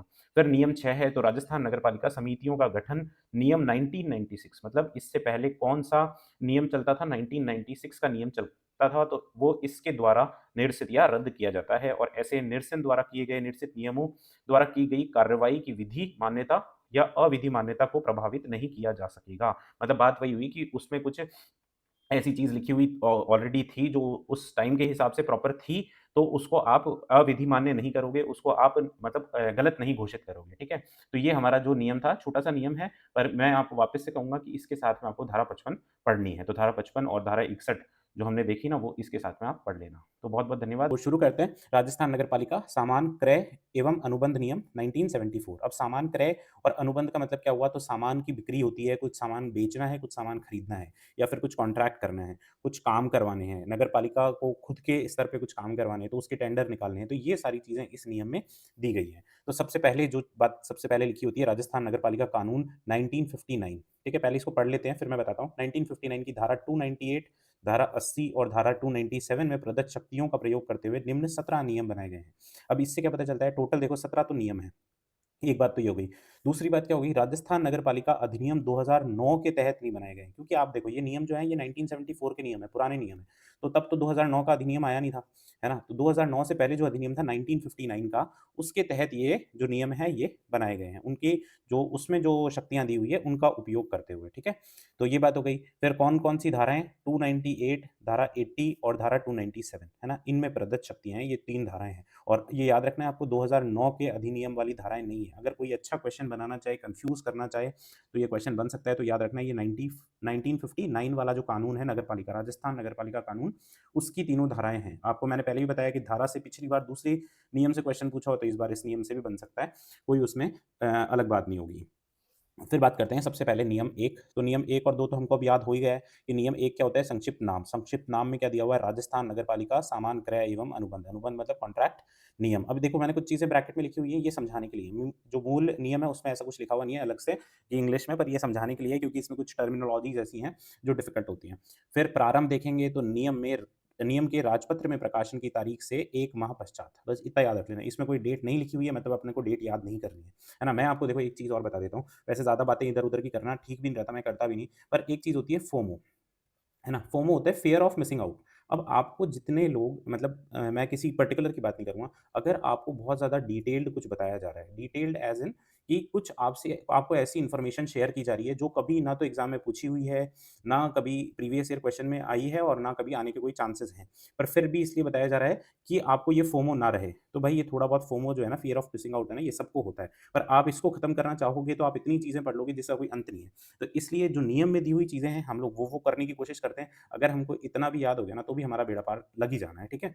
तो ये बात हो गई नियम 1 की, है ना? तो इसमें कौन से जो राजपत्र में प्रकाशन की तारीख है, उससे 1 माह पश्चात। डेट याद नहीं करनी है, 1 माह पश्चात लिखा हुआ है, तो 1 माह पश्चात याद कर लेना।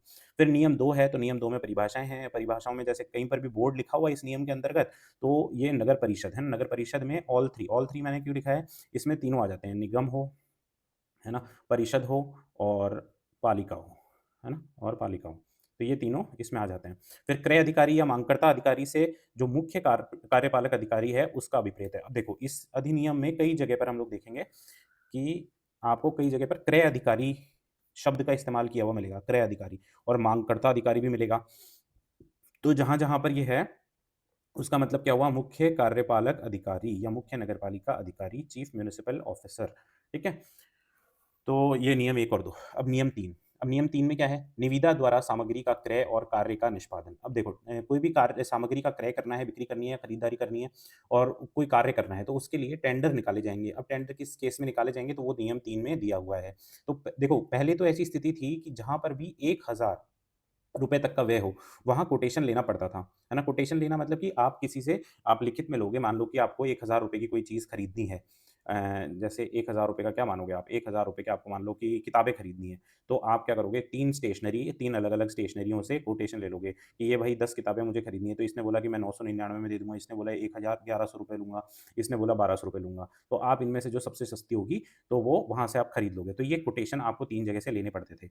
अब इस वर्तमान में क्या स्थिति है कि 10,000 तक तो बिना कोटेशन के आप खरीदारी कर सकते हो, क्योंकि ये पुराने नियम में तो ऐसा था कि यार उस टाइम पर ₹1000 की वैल्यू बहुत होती थी। अब 10,000 तक आप बिना कोटेशन के कर कर सकते हो। 10,000 से 1 लाख तक का व्यय है, तो 3 कोटेशन सहित। मतलब अब 10,000 से 1 लाख तक की मान लो आपको लैपटॉप खरीदना है ना? नगर पालिका में लैपटॉप की ज़रूरत है या फिर कोई कंप्यूटर की ज़रूरत है। तो कंप्यूटर खरीदना है, तो कंप्यूटर वाले जो दुकान होती है, लैपटॉप वाली दुकान होती है, वो 3 ऐसी दुकानों पे चले जाओ और 3 कोटेशन ले लो, जो सस्ता दे रहा हो उससे खरीद लो। फिर 1 लाख से अधिक अगर कोई खरीदारी है, कोई क्रय है या कोई कार्य का निष्पादन है, तो आपको ई-टेंडर निकालना पड़ेगा। वो फिर लोग टेंडर भरेंगे, उसमें जो टेंडर की रेट सबसे कम जाएगी, उसको ये टेंडर मिल जाएगा। तो ये प्रक्रिया किसकी दी हुई है? निविदा आमंत्रित करने की प्रक्रिया है ये। निविदा द्वारा सामग्री का क्रय और कार्य का निष्पादन। फिर आगे देखिए नियम 4। तो अब नियम 4 देखो, इसमें क्या की दिया हुआ है कि सामग्री के क्रय के लिए समय सीमा तय है और वो समय सीमा का पालन किया जाएगा। अब सामग्री का क्रय करना है, मान लो 1 लाख तक की सीमा की सामग्री है, तो वो भई 7 दिन में मिलनी चाहिए। 1 लाख से 10 लाख तक की सीमा का है, तो वो 10 दिन में, 10 लाख से 1 करोड़ तक की सीमा का है, तो वो 15 दिन में और 1 करोड़ से अधिक है, तो वो 30 दिन में। अब कोई भी सामग्री आपको खरीदनी है, आपने चाहे कोटेशन लिए हों चाहे आपने ई-टेंडर निकाला है ना? ई-टेंडर निकाला है। तो उस केस में क्या कितने-कितने दिनों में ये करनी है? 7, 10, 15 और 30 ये याद रख लेना। देखो थोड़ी-सी ये इसमें इस अधिनियम में मतलब इस नियम में ऐसी चीज़ें हैं जो एक बार में याद होना थोड़ा मुश्किल है। एक बार में देखो कांसेप्ट समझा जा सकता है, पर जो डाटा और जो फैक्ट होते हैं ना, वो आपको तभी याद होंगे जब आप उसके साथ समय बिताओ। तो इसलिए आप इनको बार-बार, बार-बार रिपीट करते रहोगे तो ये चीज़ें याद होंगी। फिर भी 7, 10, 15, 30 एक साइड ये याद कर लो, एक साइड ये जो सीमा है वो याद कर लो। फिर नोट में ये लिखा हुआ है कि ये जो समय सीमा है वो किस दिन से काउंट होगी, तो जब नोटिस समाचार पत्र में प्रकाशित हुआ है, तब से ये समय सीमा काउंट होगी। ठीक है? तो ये था हमारा कौन-सा नियम 4। फिर हम लोग बात करें इसके बाद में तो नियम 5 की। अब नियम 5 में क्या लिखा हुआ है, ये देखते हैं। यदि किसी निविदा के आमंत्रण पर किसी कारण से निविदा उचित या पर्याप्त संख्या में प्राप्त नहीं हो, तो नए सिरे से निविदाएँ आमंत्रित की जाएँगी। अब मान लो कि आपको देखो 1 लाख से ज़्यादा का काम है, तो आपको टेंडर तो निकालने हैं। है ना? टेंडर निकालने हैं मतलब निविदा आमंत्रित करनी है। अब टेंडर आपने निकाल दिए, पर इन केस मान लो कि 1 ही टेंडर आया, इन केस 2 टेंडर आ गए, है ना? मतलब वैसे 2 के केस में तो हो जाता है, किसी एक को मिल जाता है। पर इन केस अगर 1 टेंडर आया या कोई टेंडर नहीं आता है, तो उस केस में आपको जो जो निविदाएँ हैं, वो वापस से नए सिरे से निकालनी पड़ेंगी। या तो आप अपनी रेट वगैरह कम करो या फिर उसका कुछ प्रॉफिट मार्जिन वगैरह बढ़ाओ, तो ये सब कुछ चेंजेस करने पड़ते हैं। देखो मैं बताऊँ, ये ज़्यादातर क्या होता है कि जो ये सब काम करते हैं, ठेकेदारी वाले काम करते हैं, तो जो जैसे कलेक्ट्रेट है ना? कलेक्ट्रेट है, तो वहाँ पर किसी काम का टेंडर निकला हुआ था एक बार, तो वो 10 लाख का काम था, है ना? अब 10 लाख का काम था और कलेक्ट्रेट में काम करना मतलब टेढ़ा काम है, तो कोई कमाई-वमाई का सोर्स वहाँ पर जुगाड़ना मुश्किल है, तो इसलिए उसके लिए कोई टेंडर आता ही नहीं है। वो 5-10 साल हो गए उसको, पर वहाँ पर कोई काम करने के लिए तैयार ही नहीं था। फिर सरकार ने ज़बरदस्ती कलेक्टर साहब ने मेल-जोल करके 2-4 ठेकेदारों से ये टेंडर डलवा करके फिर वो काम करवाया। तो इसी तरीके से, है ना? तो क्या बात क्या है कि किसी कारण से निविदा अगर उचित या पर्याप्त संख्या में प्राप्त नहीं हो, तो नए सिरे से निविदाएँ आमंत्रित की जाएँगी। नए सिरे से निकालनी पड़ेंगी, आपको बार-बार निकालते रहो, बार-बार प्राप्त नहीं होंगी, तो भी बार-बार आपको निकालनी पड़ेंगी। फिर देखिए नियम 6 नियम 6 में क्या है? निविदा प्राप्त करने की प्रक्रिया, है ना? अब निम्नलिखित रूप से होगी, तो देखो कौन-कौन से रूप हो सकते हैं? तो एक तो खुली निविदा प्रणाली होगी, एक सीमित निविदा प्रणाली होगी और एक एकल निविदा प्रणाली होगी। अब खुली से मतलब आप सबको आमंत्रित करोगे भई, सार्वजनिक विज्ञापन दोगे, उससे आमंत्रण दोगे। सीमित मतलब कुछ ही लोगों को दोगे और एकल मतलब एक को ही दे दोगे। तो देखो खुली निविदा प्रणाली है, सार्वजनिक विज्ञापन द्वारा निविदा आमंत्रण, ठीक है? कोई भी आप सार्वजनिक विज्ञापन दोगे, उसके द्वारा कोई न्यूज़पेपर में हम लोग आगे देखेंगे कौन-कौन से न्यूज़पेपर में कौन-कौन सी चीज़ का हमको ये विज्ञापन देना पड़ता है। तो और अगर 5,000 मूल्य से अधिक हो, तो खुली निविदा प्रणाली की जाएगी। ये बहुत इंपॉर्टेंट धारा है भाई, याद रखना। 5,000 से अधिक होगा तो क्या? खुली निविदा प्रणाली। फिर सीमित निविदा प्रणाली किस केस में है? तो केवल सीमित संख्या में फर्मों को सीधा आमंत्रण किया जाएगा। सीधे आमंत्रण मतलब केवल सीमित सीमा में, मतलब मान लो 4-5 ऐसी कोई फर्में हैं, आपको पता है ऑलरेडी, तो आप उनको डायरेक्ट ही बोल दो। पर तो ये पर किस केस में होगा? 10,000 से कम मूल्य पर अपनाई जाती है कौन-सी? सीमित निविदा प्रणाली। फिर एकल निविदा प्रणाली है, तो इसमें केवल एक फर्म को ही आमंत्रण दे दो। अब 1,000 तक का है, तो कहाँ तो वो निकालोगे आप टेंडर-वेंडर निकालोगे और सार्वजनिक विज्ञापन दोगे। 1,000 की सामग्री है और 10,000 विज्ञापन में लग जाएँगे। इसलिए ये एकल निविदा प्रणाली है। तो तीनों केसेज़ में क्या-क्या है? देखो, वापस से एक बार ये देख लेते हैं कि क्या-क्या चीज़ें हैं। खुली निविदा प्रणाली है, उस केस में कितना है? मूल्य 5,000 से अधिक हो। सीमित निविदा प्रणाली में 10,000 से कम मूल्य पर अपनाई जाती है और एकल निविदा प्रणाली कितने? 1,000 तक के मूल्य सामग्री के लिए अपनाई जाती है। फिर नियम 7 देखें, तो नियम 7 में राज्य सरकार जो है ऐसी फर्मों, व्यक्तियों का नाम ब्लैक लिस्ट में डाल सकेगी, यदि निम्न गुणवत्ता की आपूर्ति पाई जाती है। तो मतलब किसी ने अगर कोई काम किया है, वो अच्छे से नहीं किया है, उसकी क्वालिटी लो है, या फिर किसी ने कोई सामान दिया है, उसकी क्वालिटी लो है, एज़ पर एक्सपेक्टेशंस नहीं है, या एज़ पर टेस्टिंग वो होते हैं, उसके स्टैंडर्ड्स होते हैं, एज़ पर स्टैंडर्ड्स नहीं है, तो उसका नाम क्या, राज्य सरकार कौन क्या कर देगी, ब्लैकलिस्ट कर देगी। अब ये राज्य सरकार याद रखना, है ना? यहाँ पर नगर पालिका ब्लैकलिस्ट नहीं कर सकती है। नगर पालिका, नगर निगम, नगर परिषद ये सब ब्लैकलिस्ट नहीं कर सकते हैं, तो राज्य सरकार करेगी। तो ये अच्छा क्वेश्चन यहाँ से बनता है। फिर हम देखें तो ये फर्म भविष्य में निविदा में भाग नहीं ले पाएँगे। तो ये बात ऑब्वियस सी है कि ऐसी कोई अगर फर्म होगी जिसको ब्लैकलिस्ट कर दिया है, तो वो भविष्य में भाग नहीं लेंगे। फिर देखें नियम 8। तो अब नियम 8 देखो, थोड़ा-सा बड़ा नियम है, ध्यान से देखते हैं। इन मामलों पर पर्याप्त नियंत्रण में उपबंध करने और नमूने तथा विनिर्देशों के अनुरूप आपूर्ति सुनिश्चित करने के लिए निम्नलिखित प्रक्रिया अपनाई जाएगी। अब इसमें क्या है कि कुछ भी आपको नमूने हैं, कुछ भी आपको जो सामान मिला हुआ है, उसके नमूने आपको लेने हैं, कुछ सैंपल लेने हैं, उसमें आपको इंस्पेक्शन करना है, वगैरह-वगैरह। तो ये सब के लिए जो प्रक्रिया अपनाई जाएगी, वो नियम 8 में दी हुई है। अब देखें, जब आपूर्ति प्राप्त हो जाए तब क्रय अधिकारी कौन होता है? आप वापस से याद करो, मैंने शुरू में आपको बताया, जो सीएमओ है, चीफ म्युनिसिपल ऑफिसर है, वही क्रय अधिकारी है। क्रय अधिकारी द्वारा अथवा उसके द्वारा प्राधिकृत अधिकारी द्वारा निरीक्षण, है ना? निरीक्षण कौन करेगा? या तो क्रय अधिकारी करेगा, या फिर उसके द्वारा प्राधिकृत अधिकारी करेगा। निरीक्षण मतलब इंस्पेक्शन हो गया, ठीक है? फिर क्रय अधिकारी नमूनों के अनुरूप आपूर्ति सुनिश्चित करने के लिए व्यक्तिगत रूप से उत्तरदायी होगा। तो आप ये याद रखना कि ये नमूनों का उसने जाँच तो करी है, पर मान लो कि कल को कुछ और ऐसी सिचुएशन आती है कि पता चलता है कि ये जाँच सही नहीं थी, या फिर कुछ भी हो गया है, तो उत्तरदायी कौन होगा? तो क्रय अधिकारी खुद होगा भाई। फिर आपूर्ति के निरीक्षण के लिए कुछ वस्तुएँ उठाकर नमूनों से तुलना करना। अब वो जो आपके पास सैंपल हैं ऑलरेडी, उसके लिए उससे आप जो आपके पास माल आया है, वहाँ से कुछ सैंपल्स ले सकते हो, और उससे आपको तुलना करने के लिए वो सैंपल उठा सकते हो। तो वो उठाई गई जो वस्तुएँ होंगी, वो 10% से कम नहीं होनी चाहिए, और यदि हों तो वो आपको रिकॉर्ड में लेना होगा। जैसे मान लो फॉर केस आपने 100 किलो कुछ सामान मँगवाया, 100 किलो मान लो कि एक एग्ज़ाम्पल के तौर पे देखें तो 100 किलो आपने सीमेंट मँगाई। तो अब आपको चेक करना है कि ये जो सीमेंट है वो सही भी है कि नहीं है। तो आपको 10 किलो सीमेंट, है ना? जो 10% है, वो 10% सीमेंट आप ले जाओ और चेक कर लो भई, ये 10% सीमेंट है। फिर इसमें देखो, यदि क्रय अधिकारी माल को अस्वीकार कर दे, अब ये ले जाना, ये तो देखो मैंने 100 किलो तो एक एप्रोक्सिमेट बताया, पर 100 किलो जैसी कोई चीज़ नहीं होती, बड़ा-बड़ा आइटम होता है, जैसे पत्थर हो गए, है ना? 2-3 ट्रक पत्थर हैं, 4 ट्रक पत्थर हैं, तो उसमें आपको जो क्रय अधिकारी होगा अस्वीकार कर दे, तो आपूर्तिकर्ता से उसके ही खर्च पर आपूर्ति करने के लिए कहेगा। जो आपूर्ति करता है वो ही खर्च वो पैसा देगा भई, अब ये माल को इधर-उधर ले जाना है, लाना है तो। फिर क्रय अधिकारी सप्लाई को स्वीकार करने या ना करने में अपना निर्णय कितने दिनों में देगा? तो भई ये 7 दिनों में देगा, है ना? वेरी इंपॉर्टेंट फॉर अस, 7 दिनों में इसको निर्णय देना पड़ेगा कि ये जो सप्लाई का जो सामान है, ये स्वीकार कर रहा है कि अस्वीकार कर रहा है। और अगर सही पाई जाती है, स्वीकार करता है, तो प्रमाण पत्र जारी करना पड़ेगा, प्रमाण पत्र जारी कर देगा। उसके अलावा उसके अलावा देखें तो बोर्ड की जो वित्त समिति है, के वित्त समिति के जो सदस्य हैं, उनके द्वारा अधिनियम की धारा 283, है ना? इसके अधीन प्राधिकारी किसी भी समय स्टॉक रजिस्टर और खरीद से जुड़े रजिस्टर की जाँच कर सकेगा, ठीक है? तो ये जो स्टॉक रजिस्टर है और खरीद से जुड़े रजिस्टर है, इसकी जाँच कौन कर सकेगा भाई? वित्त समिति के सदस्य, है ना? वित्त समिति के सदस्य कर सकते हैं। फिर प्राधिकृत अधिकारी नमूने आदि की तुलना करने के लिए समुचित पूर्व विधियों के अधीन नमूना लेने का हकदार होगा। ये हमने पहले ही देख लिया कि नमूना वो ले सकता है। फिर आगे देखें, तो पर कुछ ऐसे केसेज़ होंगे जहाँ पर ये जो निम्नलिखित अपन ने देखे मामले, उनमें ये लागू नहीं होगा। तो परंतु उपर्युक्त सीमा निम्नलिखित मामलों पर लागू नहीं होगी, जिनके लिए कोई निविदा आमंत्रित करना अपेक्षित नहीं होगा। यदि निम्न द्वारा चालित और बंधित किसी विक्रेता डिपो से क्रय किया जाए, या तो देखो, अब ये यहाँ से अलग पॉइंट है। तो अपेक्षित नहीं होगा किस केस में? या तो इन सब से आप माल खरीदते हो, या इन सब से कोई काम पड़ता है। कौन-कौन सी जगह है? राष्ट्रीय कपड़ा विभाग लिमिटेड, राजस्थान हथकरघा परियोजना लिमिटेड, राजस्थान राज्य बुनकर संघ लिमिटेड, राजस्थान राज्य कृषि उद्योग निगम से, और प्रमाणित खादी भंडार से, सहकारी होलसेल उपभोक्ता भंडार से, और अच्छी विश्वसनीयता वाले रजिस्ट्रीकृत विनिर्माताओं से। इस केस में क्या है? इस केस में वो सब जो सारी नमूने उठाने वाली और ये सारी प्रक्रिया क्या है? अपनाई नहीं जाएँगी। और किस-किस केस में नहीं अपनाई जाएँगी? तो देखो, अग्निशमन वाहनों के अधिकृत मरम्मत हेतु स्पेयर पार्ट्स वाहन के मूल निर्माता, मतलब जैसे मान लो कि अग्निशमन वाहन है भाई अशोक लीलैंड का, टाटा का है, तो टाटा के ही शोरूम से जो मूल निर्माता है, वहाँ से आप स्पेयर पार्ट्स ले सकते हो 25,000 तक की सीमा तक, है ना? और ये सीधे खरीद सकते हो। आपको इसके लिए ना तो टेंडर करने की ज़रूरत है, ना कुछ और करने की ज़रूरत है। फिर मोटर यान का कोई अतिरिक्त पुर्जा ₹1000 तक की सीमा तक का उस यान के विनिर्माता या डीलर, मतलब वही सेम होंडा की बाइक है और सुजुकी की कार है तो उसी के डीलर से या उसी के विनिर्माता से, मैन्युफैक्चरर से आप ₹1000 की चीज़ खरीद सकते हो। फिर जब राज्य सरकार ने विनिर्दिष्ट सामग्री या माल के क्रय के लिए निविदा आमंत्रण से छूट दे रखी हो, अब राज्य सरकार ने ही जब छूट दे रखी हो, तो उसके लिए निविदा आमंत्रित करनी ही क्यों है, ठीक है?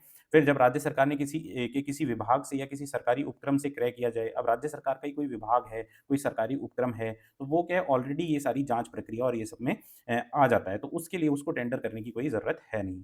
फिर प्राप्त किए जाने वाले अनुमानित मूल्य 10,000 से कम होने पर भी 10,000 से कम होने पर भी निम्नलिखित मामलों में खुली निविदा देखो हमने देखा 10,000 से जो कम मामले होंगे उसमें क्या 10,000 से ज़्यादा वाले मामले में खुली निविदा नहीं होगी खुली निविदा होगी तो उसके बजाय अपन सीमित निविदा प्रणाली को अपनाया जा सकेगा। अब सीमित निविदा प्रणाली किस-किस केस में अपना सकेंगे? वैसे तो खुली अपनानी थी, पर सीमित क्यों अपना सकेंगे जब विज्ञापन द्वारा निविदाएँ आमंत्रित करना लोकहित में नहीं हो, ठीक है? एक बात तो ये हो गई और फिर जब माँगकर्ता अधिकारी यह प्रमाणित करे कि माँग आवश्यक है। ये 2 केस ऐसे होंगे या तो लोकहित बोल दो आप, है ना? कुछ भी काम हो, ऐसा इमरजेंसी काम हो तो लोकहित में तो आप कर ही सकते हो। फिर जब माँगकर्ता अधिकारी आपको याद है क्या कौन है? तो क्रय अधिकारी, माँगकर्ता अधिकारी दोनों ही कौन है? सीएमओ हैं भाई, चीफ म्युनिसिपल ऑफिसर हैं। ये प्रमाणित कर दे कि माँग आवश्यक है, तो इस केस में भी सीमित निविदा प्रणाली निकाल सकते हो आप। फिर आगे देखें तो नियम 10 अब ये नियम देखो नियम 8वाँ थोड़ा-सा बड़ा है, थोड़ा-सा कॉम्प्लिकेटेड भी है, तो एक बार इसको ध्यान से पढ़ लेना, नहीं समझ में आया तो एक बार बताना, मैं वापस से कोशिश करूँगा इसको समझाने की, कमेंट करके फिर आपको बताना पड़ेगा तभी मेरे को पता चलेगा। फिर देखें नियम 9 तो नियम 9 में क्या लिखा हुआ है? विज्ञापित माँगों के प्रति निविदा प्रारूपों के प्रभार। अब निविदा प्रारूपों के प्रभार क्या हैं? तो चार्जेज़ ऑफ टेंडर फॉर्मेट्स अब आपको पता है टेंडर भरना है तो उसका कोई फॉर्मेट होता है ना? टेंडर भरना है तो उसका कोई फॉर्मेट होता है, तो वो फॉर्मेट कितने रुपए का होगा और उसपे मतलब एक तरीके से उसपे वो स्टैम्प वगैरह लगते हैं, तो कितने रुपए का होगा, तो वो आपको देखना है। तो वो देखोगे तो निविदा का देखो मूल्य इधर लिखा हुआ है और निविदा प्रारूप का प्रभार जो चार्जेज़ हैं वो, है ना? तो ₹10,000 तक का जो टेंडर है उसके लिए ₹20 द 10,000 से 1 लाख तक का है तो ₹50 10 1 लाख से प 5 लाख तक का है तो ₹100 5 लाख से 1 करोड़ तक का है तो ₹200 और 1 करोड़ से अधिक है तो ₹500 ठीक है? तो ये सारे अब इनका तो मैं क्या समझाऊँ इसमें और क्या याद कराऊँ? और आप याद रख लेना भाई 20, 50, 100, 200, 500 ऐसे याद रख लेना। फिर आगे देखिए नियम 10 तो नियम 10 में क्या दिया हुआ है? विभिन्न मूल्यों के लोक निर्माण कार्यों की निविदाएँ आमंत्रित करने हेतु समयावधि, ठीक है? विभिन्न मूल्यों के जो लोक निर्माण कार्य होंगे, जो पब्लिक वर्क्स वर्क्स हैं, उसमें निविदाएँ आमंत्रित करनी है, तो उसके लिए भी कोई समयावधि दी हुई है। अब आपको कितने-कितने जो अमाउंट है उसके काम के लिए क्या-क्या समयावधि है वो देख लो। 1 लाख तक का निर्माण है तो 7 दिन, फिर 1 लाख से 10 लाख तक का निर्माण है तो 10 दिन, फिर 10 लाख से 1 करोड़ तक का निर्माण है तो 15 दिन और 1 करोड़ से अधिक का निर्माण है तो 30 दिन तक। ये मतलब एक तरीके से आपने निविदाएँ आमंत्रित कर दी, तो आप बोलो कि 7 दिनों में ये काम करना है। 1 लाख तक की जो निर्माण है वो कितने दिनों में 7 दिनों में आपको टेंडर भर के देना है। पर अगर 1 करोड़ तक का है तो 30 दिन का टाइम दोगे ताकि ज़्यादा से ज़्यादा फर्मों को ये पता चल सके और वो लोग ये सब कुछ कर सकें। फिर उपयुक्त समय सीमा की गणना कहाँ से करोगे भैया आप? तो वो नोटिस समाचार पत्र में प्रकाशन की तारीख से, ठीक है? निविदा निविदाकारों द्वारा निविदा प्रस्तुत करने तक की जाएगी, है ना? तो आपने तारीख 1 सेकंड ये वापस से इसको रीड आउट कर लेते हैं, मैं कन्फ्यूज़ हो गया था। उपयुक्त समय सीमा की गणना निविदा आमंत्रित नोटिस समाचार पत्र में प्रकाशन की तारीख से निविदाकारों द्वारा निविदा प्रस्तुत करने तक की जाएगी। ये जो समयावधि है ये कितने दिन में आपने समाचार पत्र में जो प्रकाशन की तारीख है तब से लेकर के मतलब लास्ट डेट आपकी क्या है वहां तक ये की जाएगी। फिर देखें आगे तो नियम 11 तो ऐसे संक्रमणों की अनुमानित खर्चों को जो राज्य सरकार के सार्वजनिक निर्माण विभाग में की प्रचलित दरों की मूल अनुसूची तय करने की प्रक्रिया बताई गई है जिनकी निविदाएं स्थानीय अखबार में प्रकाशित की जाएंगी। अब आपको इसमें ये देखना है कि आपको स्थानीय अखबार में या फिर अलग-अलग अखबारों में क्या-क्या जो प्रोसेस होगा और कितना-कितना जो अमाउंट होगा उस पे आपको कौन से अखबार में ये सब कुछ देना है। तो देखो, सबसे पहले देखें तो ऐसे कार्य जिनमें 2000 तक अनुमानित व्यय हो राज्य सरकार सार्वजनिक निर्माण विभाग जो पब्लिक वर्क्स डिपार्टमेंट है पीडब्ल्यूडी है ना, पीडब्ल्यूडी है उसके द्वारा जो तय दरें होती है, उस पर क्रय अधिकारी द्वारा समस्त या किसी अनुमोदित जो ठेकेदार है, अप्रूव्ड कॉन्ट्रैक्टर है, के साथ बातचीत करके करवा सकेंगे। तो ₹2000 तक का काम है, तो भई आप डायरेक्ट है ना अप्रूव्ड जो कॉन्ट्रैक्टर है, उससे बात करके करवा लो। कोई समाचार पत्र वगैरह में देने की ज़रूरत नहीं है। फिर कोई भी कार्य क्रियान्वयन करने के लिए निविदाएँ प्राप्त करने की प्रक्रिया वही होगी, जो नियम 5 और नियम 6 के अधीन उपबंधित हैं। अब नियम 5 और नियम 6 में हमने क्या देखा था? ऑलरेडी कि निविदा की प्रक्रिया क्या होने वाली है, निविदा प्राप्त करने की प्रक्रिया क्या होने वाली है। अब देखो, जो नियम 11 में दिया हुआ है, वो मेन चीज़ क्या है, निविदाएँ आमंत्रित करने वाले समस्त नोटिस निम्नलिखित समाचार पत्र में प्रकाशित किए जाएँगे। अब आपको कार्य की सामग्री का अगर अनुमानित मूल्य 20,000 तक का है, तो स्थानीय दैनिक, साप्ताहिक, पाक्षिक समाचार पत्रों में जो कि राज्य सरकार द्वारा अनुपादित किया जाएगा। ऐसे जो दैनिक समाचार पत्र हैं, साप्ताहिक हैं या पाक्षिक हैं, मतलब जो ऐसे बहुत ज़्यादा बड़े समाचार पत्र नहीं है ना, आप 20,000 तक का तो उसमें कर सकते हो। अब 20,000 से 10 लाख तक का काम है, तो आपको कहाँ राज्य का प्रमुख दैनिक अखबार, वहाँ पर ये करना पड़ेगा। फिर 10 लाख से अधिक का काम है, तो भई अखिल भारतीय समाचार पत्र होना चाहिए। ऐसा समाचार पत्र जो ऑल ओवर द इंडिया जाता हो और राज्य का प्रमुख दैनिक अखबार, यहाँ पर ये इसका प्रचार करना पड़ेगा, मतलब उसका नोटिफ़िकेशन आपको देना पड़ेगा टेंडर वगैरह वाला। फिर आगे देखें तो नियम 12, अब नियम 12 में क्या है, जब तक निविदा नोटिस के साथ में अधिसूचित धन ना हो, तब तक किसी भी प्रकार का कार्य के क्रियान्वयन या क्रय के लिए किसी भी निविदा पर विचार नहीं किया जाएगा। मतलब अब आप मान लो कि टेंडर है, अब टेंडर डालना है तो उसके साथ में मान लो कि कोई राशि फिक्स कर देते हैं ये, कि जैसे मान लो टेंडर डालना है आपको तो 10% राशि आपको देनी पड़ेगी उसमें साथ में। तो वो 10% राशि आप नहीं दोगे, तो तब तक ये लोग कोई विचार नहीं करेंगे। मतलब साफ बात इतनी है कि पैसा दोगे तो निविदा के ऊपर भी विचार किया जाएगा, बाकी आप निविदा भर कर के दे दोगे तो ऐसे डायरेक्ट कोई विचार नहीं किया जाएगा। फिर देखिए नियम 13, तो समस्त वस्तुएँ स्वीकृति के पूर्व निरीक्षण के अधीन होंगी। आपने स्वीकृति कर ली तो भी निरीक्षण किया जा सकता है, और निरीक्षण जो है विनिर्माण के दौरान, जब कोई कंस्ट्रक्शन चल रहा है तब, मैन्युफैक्चरिंग चल रही है तब, विनिर्माण के दौरान या आपूर्तिकर्ता के आपूर्ति के पूर्व या पश्चात, किसी भी केस में किया जा सकता है। तो ये ऑब्वियस सी बात है, नियम 13 में ये लिखी हुई है कि आप जो निरीक्षण होगा, जो इंस्पेक्शन होगा वो कभी भी कर सकते हो, और जितनी भी समस्त वस्तुएँ हैं स्वीकृति से पूर्व या उसके बाद निरीक्षण के अधीन होंगी। फिर नियम 14, अब देखो नियम 14 थोड़ा-सा बड़ा नियम है। उसके बाद में हम लोग नियम 14 के बाद में 2-3 नियम, टोटल 17 नियम है, तो नियम 14 थोड़ा-सा बड़ा है, ध्यान से इसको देखते हैं। तो नियम 14 में क्या लिखा हुआ है? सक्षम स्वीकृति आवश्यक। अब आपको कुछ कॉम्पिटेंट अप्रूवल चाहिए, किसके लिए? कि इतना कोई एक पर्टिकुलर अमाउंट है, वहाँ तक का जो व्यय है, उसके लिए कौन-सी जो अथॉरिटी है वो अप्रूवल देगी? कौन जो अथॉरिटी है वो कॉम्पिटेंट अथॉरिटी कहलाएगी?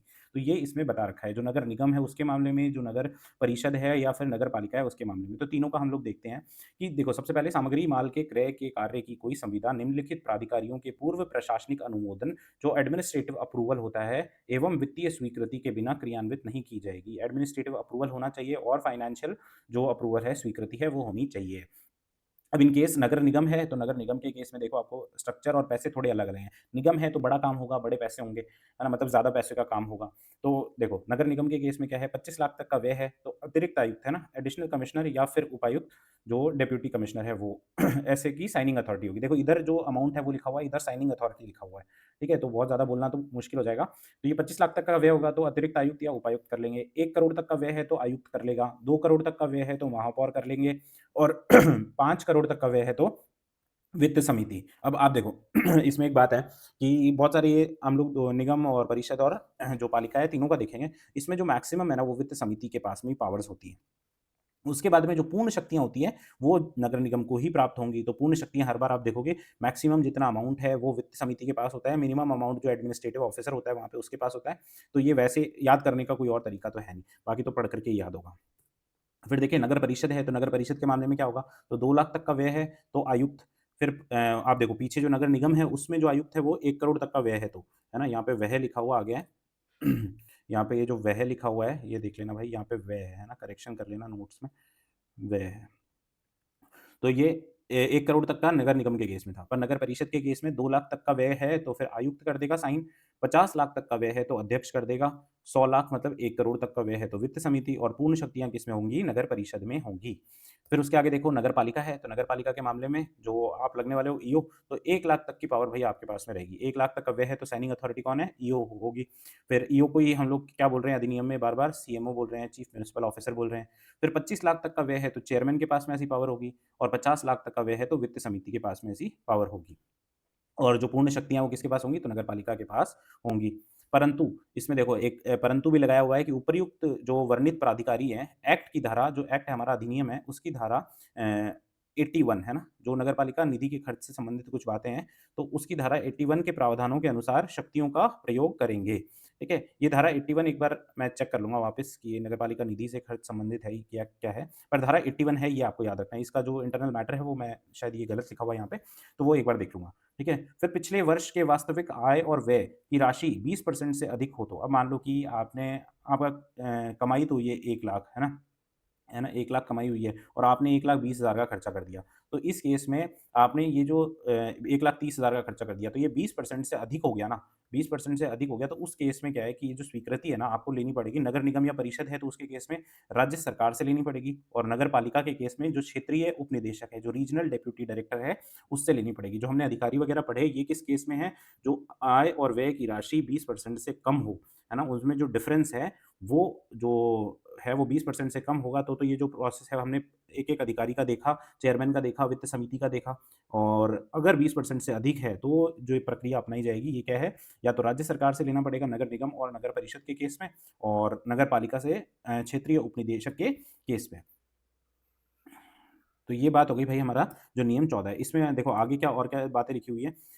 अब देखो कि आपको कुछ काम करवानी है, तो प्रशासनिक और वित्तीय स्वीकृति किसी भी दशा में कोई वृद्धि नहीं की जाएगी। जो आपको स्वीकृति हो गई है ना, उसमें कोई वृद्धि बाद में नहीं कर सकते आप। मूल स्वीकृति प्रशासनिक अनुमोदन से अधिक नहीं होनी चाहिए। जो प्रशासनिक अनुमोदन है, मतलब मान लो कि एडमिनिस्ट्रेटिव अप्रूवल 1 लाख का हुआ है, तो मूल स्वीकृति भी वही होगी, 1 लाख से ज़्यादा नहीं होगी।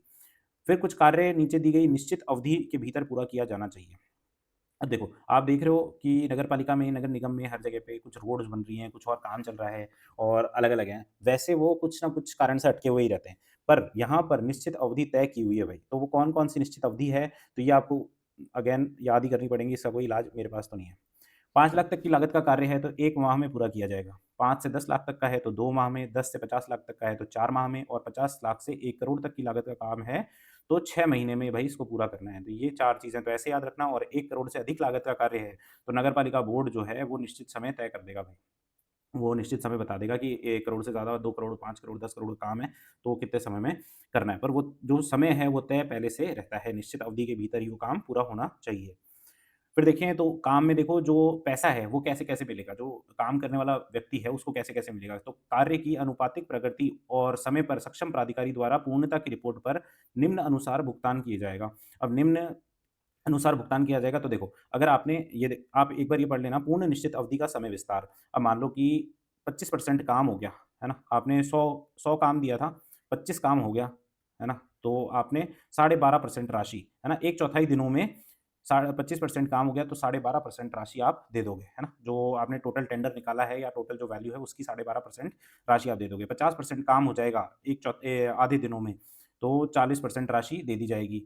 फिर अगर 75% काम हो गया तो 75% राशि दे दी जाएगी और 100% काम हो गया, टोटल काम हो गया तो 100% राशि दे दी जाएगी। तो ये थोड़ा-सा कन्फ्यूज़ मत होना यहाँ पे, क्या-क्या चीज़ें हैं, आप वापस से एक बार देख लो कि देखो मान लो कि आपने काम करवाया है ₹100 का ₹1000 का काम करवाया है ना? ₹1000 का काम करवाया है और ये जो टोटल काम है उसकी अवधि है तो 25% समय जब हो जाएगा या फिर 25% काम हो जाएगा, हमने देखा दोनों निश्चित ही है तो अपन समय के हिसाब से बात कर रहे हैं। 25% टाइम हो गया मतलब 1/4 दिन हो गए, 25% काम हो गया आपका तो 12.5% राशि आपको 100 ले लोगे इसको तो ईज़ी हो जाएगा कि आपको 12.5% राशि तो ₹12.5 उस दिन दे देने हैं। जैसे ये 25% काम हो जाए, 1/4 दिन हो जाए तो। फिर 50% काम हो जाए आधे दिनों में तो आपको 40% राशि मतलब ₹40 दे देने हैं। फिर अगर 34 दिनों में मतलब 34 क्या 3 चौथाई दिनों में 75% काम हो जाए, तो आपको क्या करना है कि 75% राशि दे देनी है, 75% काम है, 75% राशि है, तो आपको ₹75 दे देने हैं। ये मतलब 12.5 के बाद ऐड करके जो 40 होता है, टोटल ₹40 12.5 प्लस 40 नहीं करने, है ना? तो यहाँ पे ₹75 दे देने हैं, फिर 100% में 100% दे देने हैं, ठीक है? तो ये बात हो गई। अब इसके आगे क्या है? अब देखो यहाँ पर कुछ-कुछ चीज़ें हैं, वो हम लोग देखते हैं, थोड़ी-सी टेक्निकैलिटी है इसमें, वो क्या-क्या है? यदि विभाग के पास किसी कार्य को करने के लिए उसकी विशेष प्रकृति को देखते हुए पूर्ण साधन नहीं है, मतलब विशेष प्रकृति का कोई काम है और पूर्ण साधन विभाग के पास उपलब्ध नहीं है, तो क्या होगा? तो बोर्ड के पूर्व अनुमोदन के बाद में, है ना? इम्पोर्टेंट जो है वो यहाँ पर लाइन मैंने येलो किया हुआ है। बोर्ड के पूर्व अनुमोदन के बाद में परियोजना प्रबंधन परामर्शदाता देखो, एक प्रोजेक्ट मैनेजमेंट कंसल्टेंसी होती है, उसकी सेवाएँ किराए पर ली जा सकेंगी। और ऐसी सेवाओं के लिए बजट का प्रावधान करना होगा, है ना? तो जो ऐसी सेवाएँ होंगी उसके लिए आपको अलग से बजट तय करना होगा। अब ये पीएमसी क्या होती है हम लोग टेक्निकल बातों में ना पढ़ें तो ठीक है वैसे, पर मान लो मैं आपको एग्ज़ाम्पल के तौर पे बताता हूँ कि कहीं पर स्मार्ट सिटी का कुछ काम चल रहा है ना? एग्ज़ाम्पल है, तो आप नगर पालिका से रिलेट करके देखना। स्मार्ट सिटी का कोई काम चल रहा है, ये एल एंड टी ने ले रखा है। एल एंड टी बड़ी कंपनी है, उसने काम ले रखा है। पर एल एंड टी के पास में या तो ऐसे कोई पूर्ण साधन है जो उपलब्ध नहीं है या फिर कोई विशेष प्रकार का काम है। उसके लिए अब एल एंड टी क्या करेगी, कोई एक कंपनी एक्स, है ना? एक्स को हायर करेगी, वो एक्स अब इसका काम करेगा और उसके लिए एल एंड टी अलग से बजट बना देगी। तो ये जो एक्स है ना, ये पीएमसी हुई। ठीक है, प्रोजेक्ट मैनेजमेंट कंसल्टेंसी होगी। कुछ अलग-अलग कंपनियाँ होती हैं, ज़्यादा टेक्निकल चीज़ों में पढ़ने की ज़रूरत नहीं है। फिर असफल निविदा दाताओं के अग्रिम जो होंगे एडवांसेस वो रिटर्न करने के जो कब रिटर्न किए जाएँगे तो 7 दिन के भीतर। मतलब मान लो कि 5 जनों ने टेंडर डाला था, एक का तो टेंडर हो गया, बाकी 4 तो फेल हो गए एक तरीके से। तो वो 4 ने भी तो निविदा के साथ में कुछ पैसे जमा कराए थे, तो वो 4 के पैसे कब मिलेंगे? तो वो 7 दिन के भीतर वो पैसे मिल जाएँगे भई। फिर यदि एक ही निविदा प्राप्त हो और दरें युक्तियुक्त हों, तो वह अगले उच्चाधिकारी द्वारा स्वीकृत की जा सकेगी। अब देखो, अपन ने शुरुआत में क्या बात पढ़ी थी कि अगर एक ही निविदा आएगी या फिर पर्याप्त निविदाएँ नहीं आएँगी, तो आपको वापस से री-टेंडर करना पड़ेगा, वापस से टेंडर लॉन्च करना पड़ेगा, समाचार पत्र वगैरह में देना पड़ेगा। परंतु यहाँ पे क्या लिखा हुआ है कि एक ही निविदा अगर प्राप्त हो और दरें युक्ति-युक्त हों, जो रेट्स हैं वो बराबर हों, उसको लगता है जो अधिकारी है उसको लगता है कि स्वीकृति दी जा सकती है, तो वो स्वीकृति दे सकेगा। अगले उच्च स्तर अधिकारी को मामले की सिफारिश करते हुए उल्लेख किया जाएगा कि नए सिरे से निविदाएँ आमंत्रित करना नगरपालिका बोर्ड के हित में क्यों नहीं है। मतलब क्या हुआ कि मतलब मान लो कि उसने ये देख तो लिया कि हाँ भाई, जो दरें हैं वो सही हैं, कोई दिक्कत वाली बात नहीं है, ज़्यादा पैसे-वैसे नहीं लग रहे हैं। एक ही फर्म आई है तो क्या हो गया, पैसे तो नहीं लग रहे हैं ना हमारे ज़्यादा। तो ये जो अधिकारी है, ये अगले जो उच्च अधिकारी है, ये मतलब ये स्वीकृति तो दे सकता है, पर इसको अगला जो उच्च अधिकारी होगा, उसको सिफ़ारिश करते हुए लिखना पड़ेगा कि भई नगरपालिका जो बोर्ड है, उसके हित में क्यों नहीं है वापस से निविदा लाना, नए सिरे से निविदा आमंत्रित करना। क्योंकि जो मूल हमने नियम देखा, उसमें तो यही लिखा हुआ है ना कि वापस से निविदा आमंत्रित करनी है। तो ये बात यहाँ पर लिखी हुई है नियम 14 में। नियम 14 में देखो बहुत सारी बातें लिखी हुई है, 2-3 बार पढ़ोगे ना तो अपने आप ही क्लैरिटी आ जाएगी, है ना? इसका कोई तरीका मैंने बताया कि लाल मोजा, सफ़ेद मोजा वाला कोई तरीका है नहीं। फिर देखें, सामान्य परिस्थिति में एकल निविदा प्राप्त होने पर नए सिरे से निविदाएँ आमंत्रित करके जो कॉम्पिटिटिव दरें हैं, प्रतिस्पर्धात्मक दरें हैं, वो प्राप्त करने का प्रयास किए जाएँगे। ठीक है? ये हमने बात पहले ही कर ली। नॉर्मल केसेज़ में तो यही होगा, पर उच्च अधिकारी को लगे तो फिर वो क्या है कि जो एक ही निविदा प्राप्त हुई है उसको दे सकता है वो काम करने के लिए। तो ये बात हो गई नियम 14 की। थोड़ा-सा बड़ा है नियम 14 और नियम 8, शायद 2 नियम इसमें थोड़े से बड़े हैं। फिर हम लोग ये 2-3 नियम हैं और देख लेते हैं। थोड़ा-सा पानी पी लूँ मैं।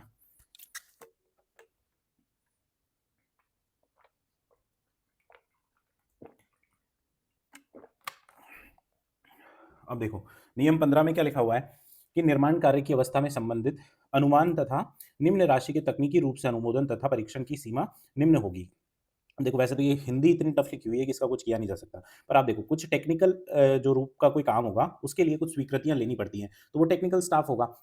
तो वो टेक्निकल स्टाफ वगैरह जो रहते हैं, उनसे कितनी राशि तक की स्वीकृति कौन दे सकता है, ये इसमें नियम 15 में लिखा हुआ है। तो देखो, सरकार द्वारा जो गठित तकनीकी समिति होगी, उसके पास तो पूर्ण शक्ति होगी ही होगी। फिर उसके अलावा कौन-कौन होते हैं? तो देखो, एक तो अधीक्षण अभियंता होता है, एक अधिशासी अभियंता होता है, एक सहायक और एक कनिष्ठ, है ना? अधीक्षण मतलब सुपरिटेंडिंग इंजीनियर, और जो निदेशक स्थानीय निकाय है, ये 2, है ना? एक तो इंजीनियर है और एक आईएएस ऑफिसर होता है वैसे, निदेशक होता है, डायरेक्टर होता है, जो स्थानीय निकाय होता है वहाँ का। तो ये 1.5 करोड़ तक के जितने सैंक्शन्स होंगे ना, ये लोग कर सकते हैं। जो टेक्निकल रूप के काम है। फिर अधिशासी अभियंता जो है, एग्ज़ीक्यूटिव इंजीनियर, इसको जनरल भाषा में हम लोग एक्सईएन भी कह देते हैं, और इसको 50 लाख तक के कार्य की स्वीकृति है। फिर सहायक अभियंता है जो एईएन होता है, उसको 5 लाख तक के कार्य की, और जो जूनियर इंजीनियर है उसको 1 लाख तक के कार्य की स्वीकृति करने की जो उसके पास में पावर्स हैं। फिर आगे देखें तो तकनीकी अनुमोदन के लिए राज्य सरकार द्वारा गठित तकनीकी समिति जो है, 7 दिवस के भीतर प्रस्ताव पर निर्णय लेगी। जो एक 1.5 करोड़ से ऊपर वाले हैं, हमने देखा 1.5 करोड़ तक वाला तो कौन-कौन कर देगा, जो सुपरिटेंडिंग इंजीनियर है और जो निदेशक है स्थानीय निकाय का, ये सैंक्शन कर देंगे। परंतु 1.5 करोड़ से ऊपर वाले हैं, उनके लिए तकनीकी समिति कितने दिन में निर्णय लेगी भई? 7 दिन में निर्णय लेगी। निर्णय लेने के बाद में समिति के डिसीजन के पश्चात जो अधीक्षण अभियंता है, सुपरिटेंडिंग इंजीनियर है, स्थानीय निकाय निदेशालय द्वारा हस्ताक्षरित, ओह! सो सॉरी, मैंने यहाँ पे गलत कर दिया। यहाँ पर है ना, एक चीज़ वापस से मैं चेक करूँगा अभी। ये वाला अगर आप लोग चेक कर सको तो आप लोग चेक करना। पर ये यहाँ पर शायद ये जो सुपरिटेंडेंट इंजीनियर है ना, ये स्थानीय निकाय निदेशक जो है उसके ऑफ़िस में सुपरिटेंडिंग इंजीनियर होता है शायद, ठीक है? एक बार मैं कन्फर्म करके और कमेंट में पिन कर दूँगा।